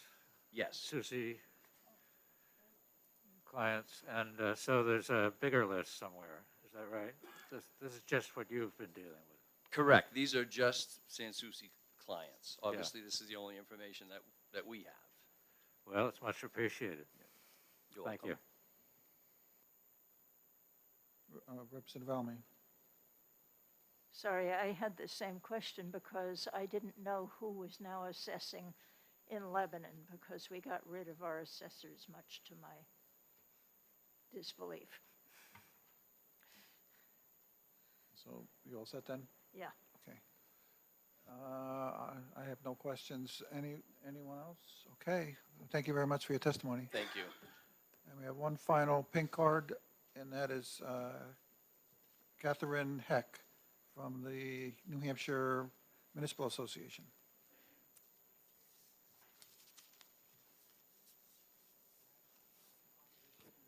Oh, opposition, in opposition.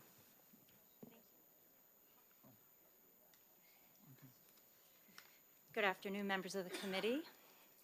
Mr. Chairman, my name is Catherine Heck from the New Hampshire Municipal Association.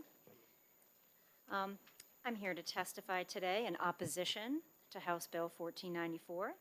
This legislation would exempt the telecommunication companies, as we've heard in previous testimony, from paying their property taxes that would otherwise be payable under the RSA 7233 for the use of government-owned property. If allowed to take effect, you've already heard testimony to the effect that this would result in a reduction in property taxes paid by private industry, and in turn, they would have to be made up for on the municipal side on the back of the local property taxpayer. In addition, we wonder if any reduction would result in a decrease in any user fees, as most businesses use the model of charging based on their costs. So whatever their costs are is how they pass that along to the consumer. Furthermore, I've heard about the double tax. So to make that argument, our taxpayers would also then be paying a double tax by subsidizing the not paying of the right-of-way in addition to paying their property taxes.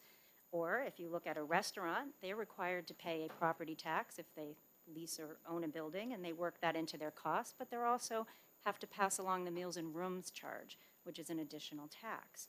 So I guess we could look at it that on either side of this equation, people could be double taxed. But finally, I would like to talk about the broadband piece, which is a huge important piece to New Hampshire. And because I work in a role of helping municipalities administer federal funds, and most recently the ARPA funds and the CARES Act funds, I've become very familiar with broadband funding in New Hampshire. And as previous testimony stated, the Capital Fund just brought in $22 million for broadband projects for middle and last mile. That has not been fully deployed yet. They are still working on the grant eligibility criteria. Those would be competitive grants most likely for municipalities to apply for. There's $100 million in the infrastructure fund specifically earmarked for New Hampshire to move forward with broadband projects. $2.4 million was deployed so students could connect from their home to a local provider. That was another ARPA project that was not anything to do with the local monies that towns received. And local towns are using some of their ARPA funds also to move forward with broadband projects. In addition, the infrastructure project granted Northern Borders, the regional commission that represents Belknap, Carroll, Cheshire, Coos, Grafton, and Sullivan counties, an additional allocation of funds because the northern part of our state is underserved in that area specifically. And in 2021, they have awarded Hebron a grant in the amount of $995,000 to do a 25-mile fiber optic build-out, and the total cost of that project, to put it in perspective, was $1.8 million. They awarded Sandwich with $840,000 in federal funds to provide access to all users, every household in the town. That total project was $3.5 million. And just last year, I had the opportunity to work with my own small town in southern New Hampshire, Greenfield of 1,700, to do a public-private partnership under the Chesterfield model and work with an internet provider to bring broadband to every single household.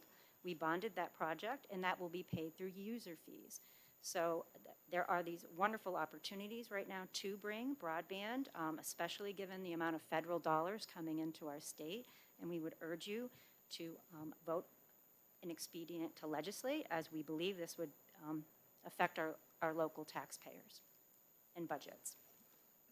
Take any questions. Any questions? Representative Malloy. Thank you. Thank you, Mr. Chairman. Thank you for taking my question. In your opinion, is this the place where these tens of millions of dollars could be used to build out the last mile of broadband in New Hampshire? Yes, it's actually specified in the federal legislation. It is to be used for that purpose, to get broadband to middle mile and last mile. Representative, before you go, Representative, so how many dollars were available for that? Well, I believe it's close to $200 million. For New Hampshire? Yes, sir. That's a chunk of change. Over the next 4 years, is my understanding. All right, thank you. Representative Almy.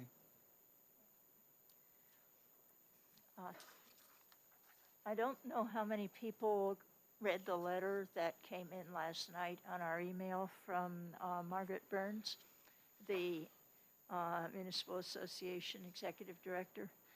But in her last paragraph, she claims that on the basis of the 2007 Supreme Court decision, New Hampshire Supreme Court decision, that it is unconstitutional to subject certain entities, in that case a telephone company, to taxation under RSA 7223(1)B, while not taxing other entities, gas, cable, and electric companies that use the public property in the same manner, and claims that HB 1494 does exactly that, and that it would be declared invalidated by the courts. Can you explain, given what we've been hearing before about the court history of this, on whether you agree with what's gone before or what's in this letter? So I certainly agree with what's in the letter. I am not an attorney, so that was sent to by one of our legal counsel, so that because it contains a legal opinion, so I cannot speak further on that, other than there is a court case, and it's the exact opposite. It had to do with gas and cable and electric companies not being taxed, but it's to the effect that everyone has to be taxed equitably and fairly. So then we would have to relook at, from my understanding, how we're taxing and assessing the rights of way for other types of users. So gas companies, for example, would be one of them. Follow up, you all set? I'm- Okay, thank you. Okay. Any other questions? Seeing none, thank you very much. Thank you for the your testimony. opportunity. I just want to, DRA, here. We weren't able to get anyone from the municipal taxing division? Okay, but we could try to, we'll talk afterwards. Thank you. So, is there anyone else who wants to testify? Okay, can we take a look at the blue sheet?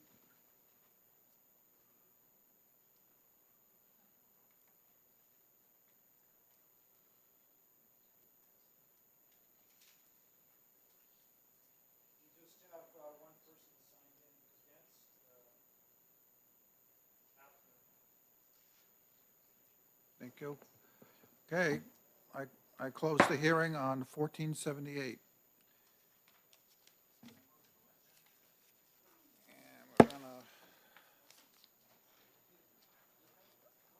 We're going to open the hearing on House Bill 1450, including agricultural resources Mr. Chairman. under the Land Mr. and Chairman. Community Heritage Investment.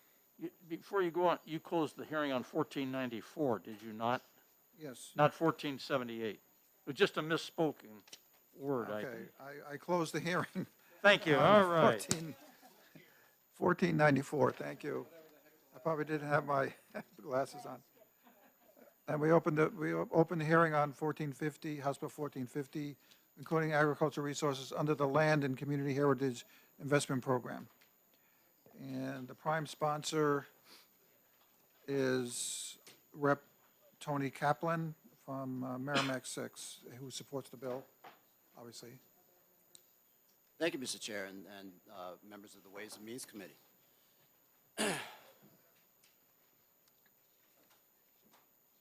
At the outset, I should say that this bill isn't intended to alter the conservation program of the Land and Community Heritage Program, so much as it is intended to formalize agricultural resources as a worthy statewide priority for conservation.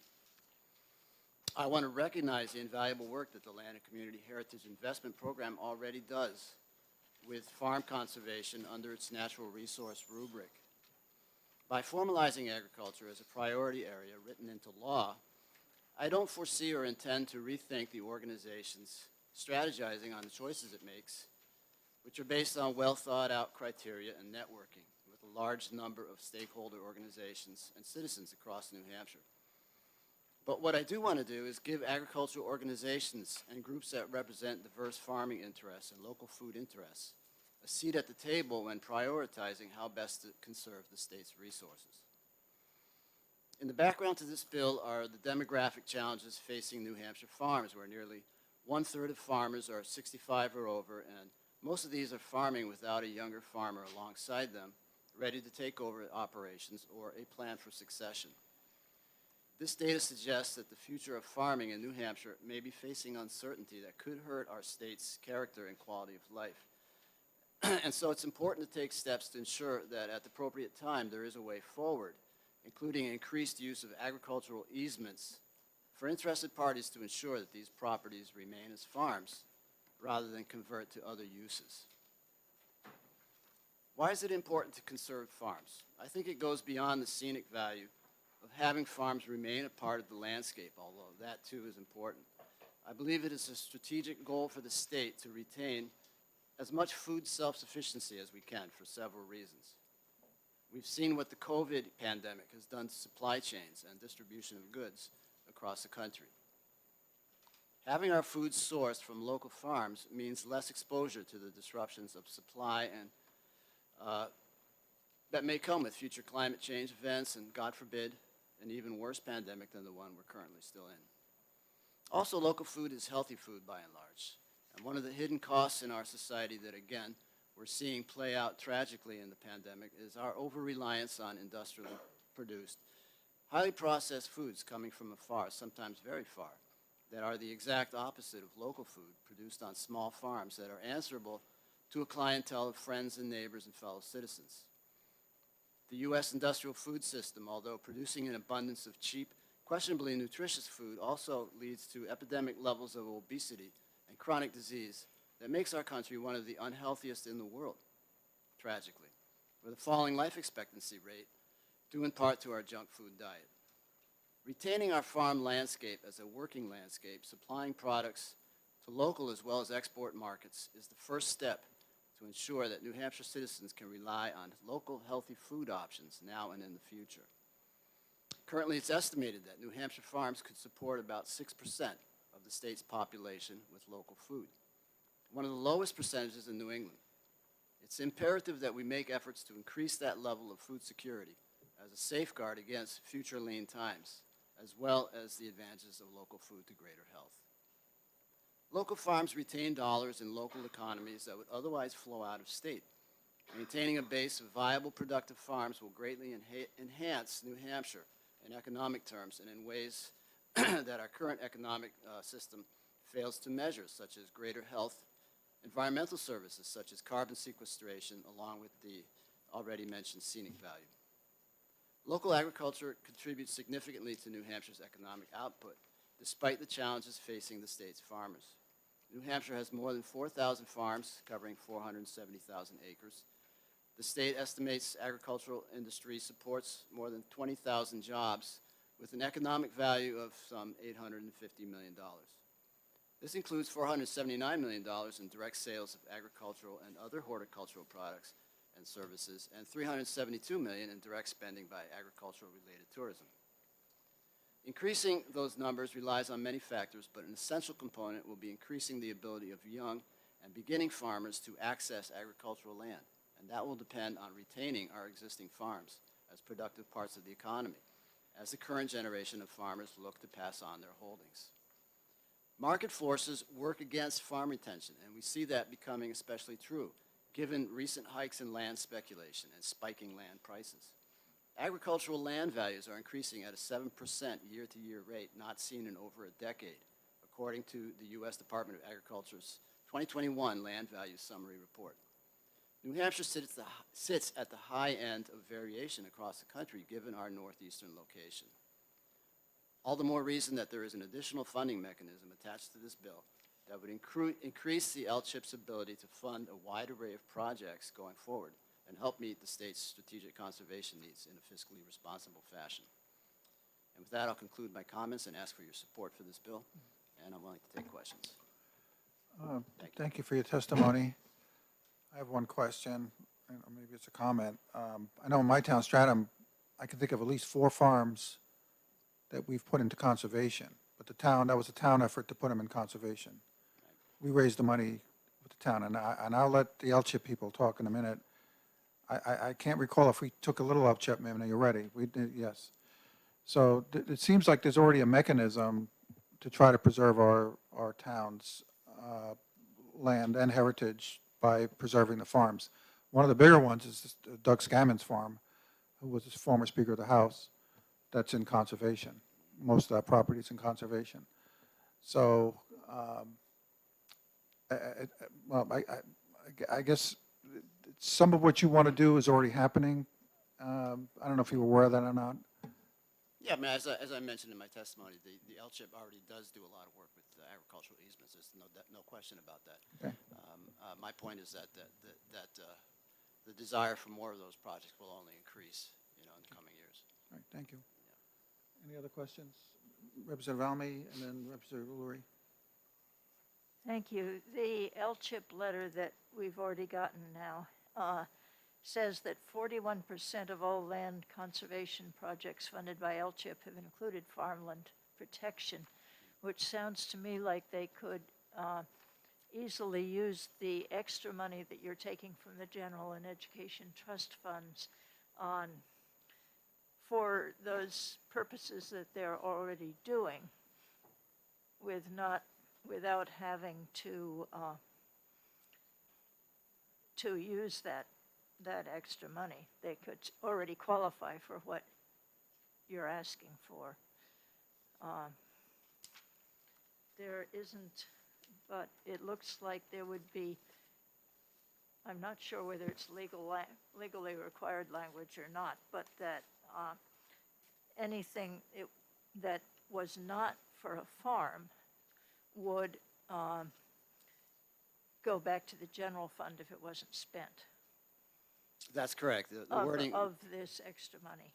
Yes, Sorry. that's correct. Yeah. Although the money is not intended strictly for farm conservation, the money raised by this bill would go to all the strategic areas of the LCHIP. Sorry, I can't hear you. The money raised by the wording of this bill is not intended strictly for agricultural uses. It's intended for the overall use of the LCHIP program. So it's a general appropriation for LCHIP in addition to the one that they have had. Thank you. That helps quite a lot. The other question was, what is a farm? Does it include the woodlots that I'm not sure they count? As far as the forestry. strict definition of what a farm is, I really couldn't answer that question. I'm sure somebody from the Department of Agriculture might know the legal definition of a farm. You have someone right behind you who would know that answer. Yes. Yeah. It would, however, if we were going to hold it to that, have to tie to the definition of agriculture that's, I think that includes tourism weddings. I mean, I know that's a controversial issue, and there have been, bills recently around what constitutes a farm. So, I think you can ask Commissioner Jasper that question. Okay. Oh, okay. Well, he's going to be next. Representative Lurie. Thank you, Mr. Chair. I noticed in the bill that it indicates that you're going to add people to the commission that would include representing local interests. But this would be a statewide commission, so how can they represent local interests if they're representing the state? As would be the first part of the question. And the second part of the question is, local planning boards have to take into consideration current use when they're creating a subdivision or they're creating an industrial area, depending upon where the general land or the agricultural land is being converted. So aren't the issues to which you just spoke already being addressed, would be the second part. Okay, as far as local food interests, which is the wording of the bill, there are organizations that are working on increasing the supply of food in the state as a whole from locally sourced farms. So when it says local food, it means it's a statewide rubric. And those organizations work all across the state that would be supported by this, by having a voice at the table of the LCHIP. As far as what planning boards do in terms of zoning for agriculture, I'm not sure how this bill would impact at that level of the process. So. Yes, follow up. I was referring to the fact that a landowner, regardless of who it is, has the right to use his land, profit from his land, or dispose of his land. Would this not kind of get in the way of that if somebody, say, was the last member of a family who wanted to do farming and Right. open the gate and let the cows go out roaming across Route 111? Yeah, no, I mean, I think that what this would do would be offer more choices to people in that position. This is not a mandate. It's not saying you have to do this or you have to do that. It's just for people who want to keep their farms in farming, and this would offer them a way forward and make it easier to do that. What's that? Yes, Representative Malloy. Thank you. I'm in Greenland, and I think there's some property in Greenland that's benefiting from this as well.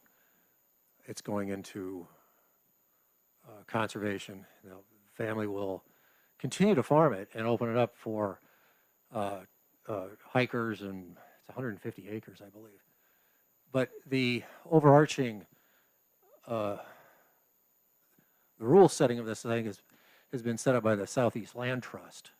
So, following up on the question about how this proceeds down the road, I believe that would you agree that land is set up for the next 100 years or in perpetuity for conservation because of it's a Southeast Land Trust that's really putting this together. Am I speaking correctly about this, or? Well, I'm not sure of the details of that arrangement, but usually there are different stakeholders that get involved in these projects. So I'm not surprised that a land trust is involved. I mean, sometimes it's municipalities, sometimes it's a combination of that, and they usually look for some kind of funding from something like the LCHIP to complete the package. But yeah, they're usually working 100 years down the road. I mean, it depends, but they're taking that land out of development for a certain number of years. You all set? All set? Okay, any other questions? Oh. Any other questions? None. So thank you very much for your testimony. Speaking of former speakers of the House, Sean Jasper, who's also currently the Commissioner of Agriculture, who's against the bill.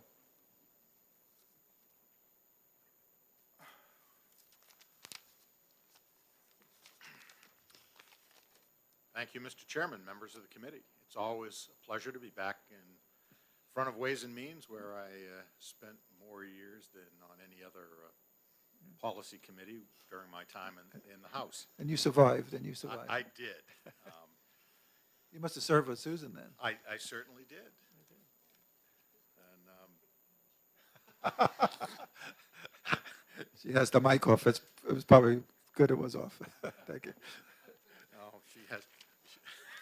I have a feeling what she said. At any rate, might surprise you, I am here in opposition to this bill. I do believe that if it ain't broke, we shouldn't fix it. In this case, I don't think that LCHIP is broken in this regard at all. I do sit on LCHIP as a non-voting member, representing, obviously, agriculture. So when I look at adding a person representing agriculture, I think about, well, now we're probably going to open it up to more areas wanting to be represented, and I don't think that's healthy. But if I consider agriculture to be a natural resource, so I think it's already represented. I'm a little bit puzzled by representing agricultural and local interests because I don't know how you would define that, but I would point out that currently there's already one member who shall represent municipal interests. That's local interest. One representing local planning interest. That's a local interest. And one representing regional planning commissions, and generally I would consider that to be local as well. But with the Commissioner of Agriculture sitting, even though it's a non-voting position, I think agriculture has been well represented over the years. I will tell you that during my 4 years sitting there, the voting members have listened very carefully to what I've had to say, and I do not feel that by not having a vote that that's really had a negative impact to the agricultural interests at all. And this past year, we were fortunate, first time in 4 years, we actually had more money than we had applicants. I don't see the reason to take money away from the many other needed areas in state government to put it here. I think the balance has been struck pretty well. Additionally, as you may or may not know, prior to LCHIP existing, there was a program within the Department of Agriculture to buy specifically agricultural lands. That was not funded after LCHIP came into existence, but in the last two budgets, it has been funded. COVID has sort of not allowed me to get to where I'd like to be at this point, but it is a non-lapsing fund, and we expect to get that up and running. And I think if there was a need for more money for agricultural lands specifically, that would be a better place to put it, because it would be specific to agriculture, as you just heard from the sponsor. And I do appreciate the fact that he has put this bill in and his thoughts in that area. But I think if we felt there was a need for more money, it should go into the department's fund, which allows us also to match federal funds. And there are other matches out there for LCHIP, and none of the LCHIP projects really are just standalone with LCHIP. And I think the system is working very well at this time. And I really, while I am 100% behind the mission of LCHIP and applaud what it does, and I have to tell you that agriculture has been very, very well treated by the LCHIP board in the time that I've been there, and I think from the information you have in the letter from LCHIP, it always has been. So I don't think there's should be any concern that LCHIP is not being fair to agricultural interests. I'll be glad to answer any questions. Well, just for the record, again, your position is that clearly there are agricultural projects as well as other projects, and agriculture is not discriminated against in any way. Not at all. Okay, thank you. Representative Lang, Representative Ulrey. Thank you, Mr. Chair. Thank you, Commissioner, for taking my question. Again, I just want to kind of summarize what I think I heard from you, which was that between our current use laws and our LCHIP program, current use keeping spaces open, and the LCHIP program buying conservation easements, that the green spaces and farms in New Hampshire are pretty well protected, and anybody who wants some sort of protection has routes available to them. There's no need to expand this program. I think that's, with the program that I've reinstituted, I think that's very true. The federal government has put a lot of money into the Farm Bill, and I can tell you that I am not aware of any farm in the state of New Hampshire that has wanted to convert their land into protected lands that has not been able to, and which has gone out of business as a result of that lack of funding. So I do think we found a good balance within the state of New Hampshire at this time. Thank you, Commissioner. Representative Ulrey. I just wanted to ask speakers to talk just a little closer, although Sean has a good voice. We have speakers right here. Can't hear you, Representative Ulrey. As you can see, Mr. Commissioner, we've come to the 21st century with microphones now. We certainly have. Any other questions? Okay, thank you very much for your testimony. If I could address what Representative Almy asked. Oh, forestry is part of agriculture within the definition. I think it's 21A. So within the department's farm program, only actual agricultural land has been purchased to this point. I'm not sure that would be something that we couldn't purchase part of a farm with forestry, because I think under the definition it does allow it, but it clearly is, when you look at the RSAs, it is included. So thank you very much for your time. All right, thank you. No other questions, correct? Okay, you're all set. Thank you. And our last pink card is Paula Bellamore from LCHIP. Left the best for last. Good afternoon. Thank you so much for allowing me to speak. I will be very brief because Commissioner Jasper is an outstanding spokesperson for LCHIP, as it turns out.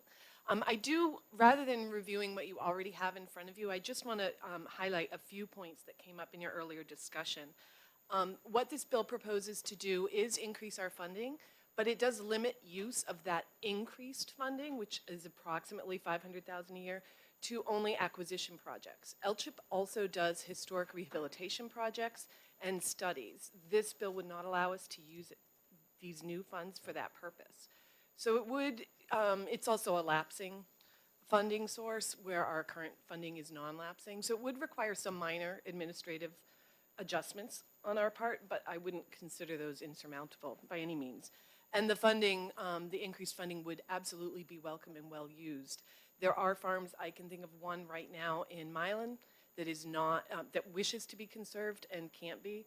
Those problems range from a lack of available funding. Also, easement holders up in the North Country is a problem.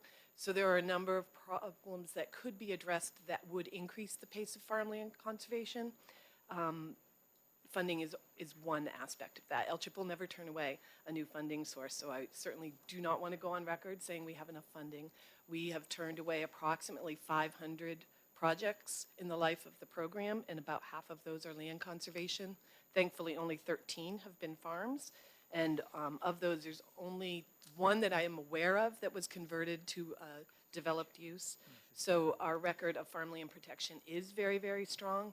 But that does not mean there aren't farms that aren't protected that could be.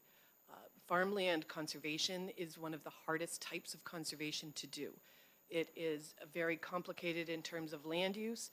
It's very challenging for the farmer to make the decision to put their land in conservation, and it's very challenging for the organizations that are taking on the easement. So in Greenland, yes, that is a Southeast Land Trust project. That's going to protect farmland. It's also going to protect the Great Bay Estuary. It's also going to protect drinking water supply. That's a fantastic project, but there are multiple stakeholders and it's complicated.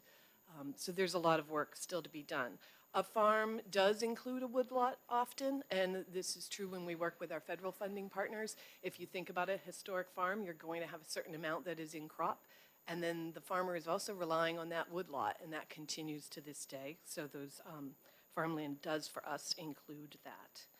And I think the only other thing I would just clarify is 100 years, we do work in perpetuity, so we deal in forever. So the farms that we're conserving, as well as all of our conservation land, is protected forever. And with that, I am happy to answer any questions. Okay, any questions? No, seeing none? Thank you very much. You're very welcome. Thank you. Does anyone have a question on the fiscal note? We have the DRA here. I think we're talking about 500,000-ish. That would, 1/4% would be 500,000. And that would come out of education and the general fund. I think it's 33% goes to education and 67% goes to the general fund. But if anybody needs clarity, we have DRA here? No? Okay. So, anyone else want to testify? Seeing none. Representative Janagian, can you just grab the blue sheet?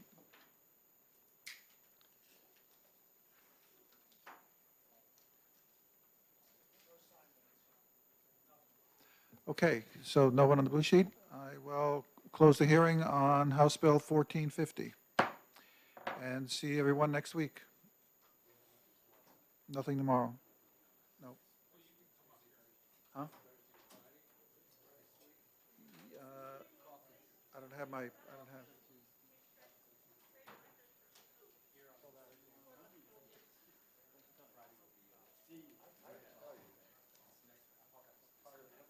No.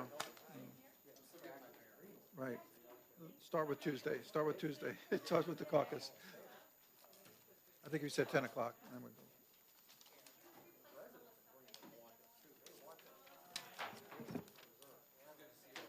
Hey, good seeing you.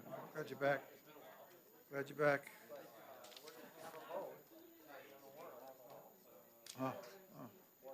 How bad you get it? Hey, thanks.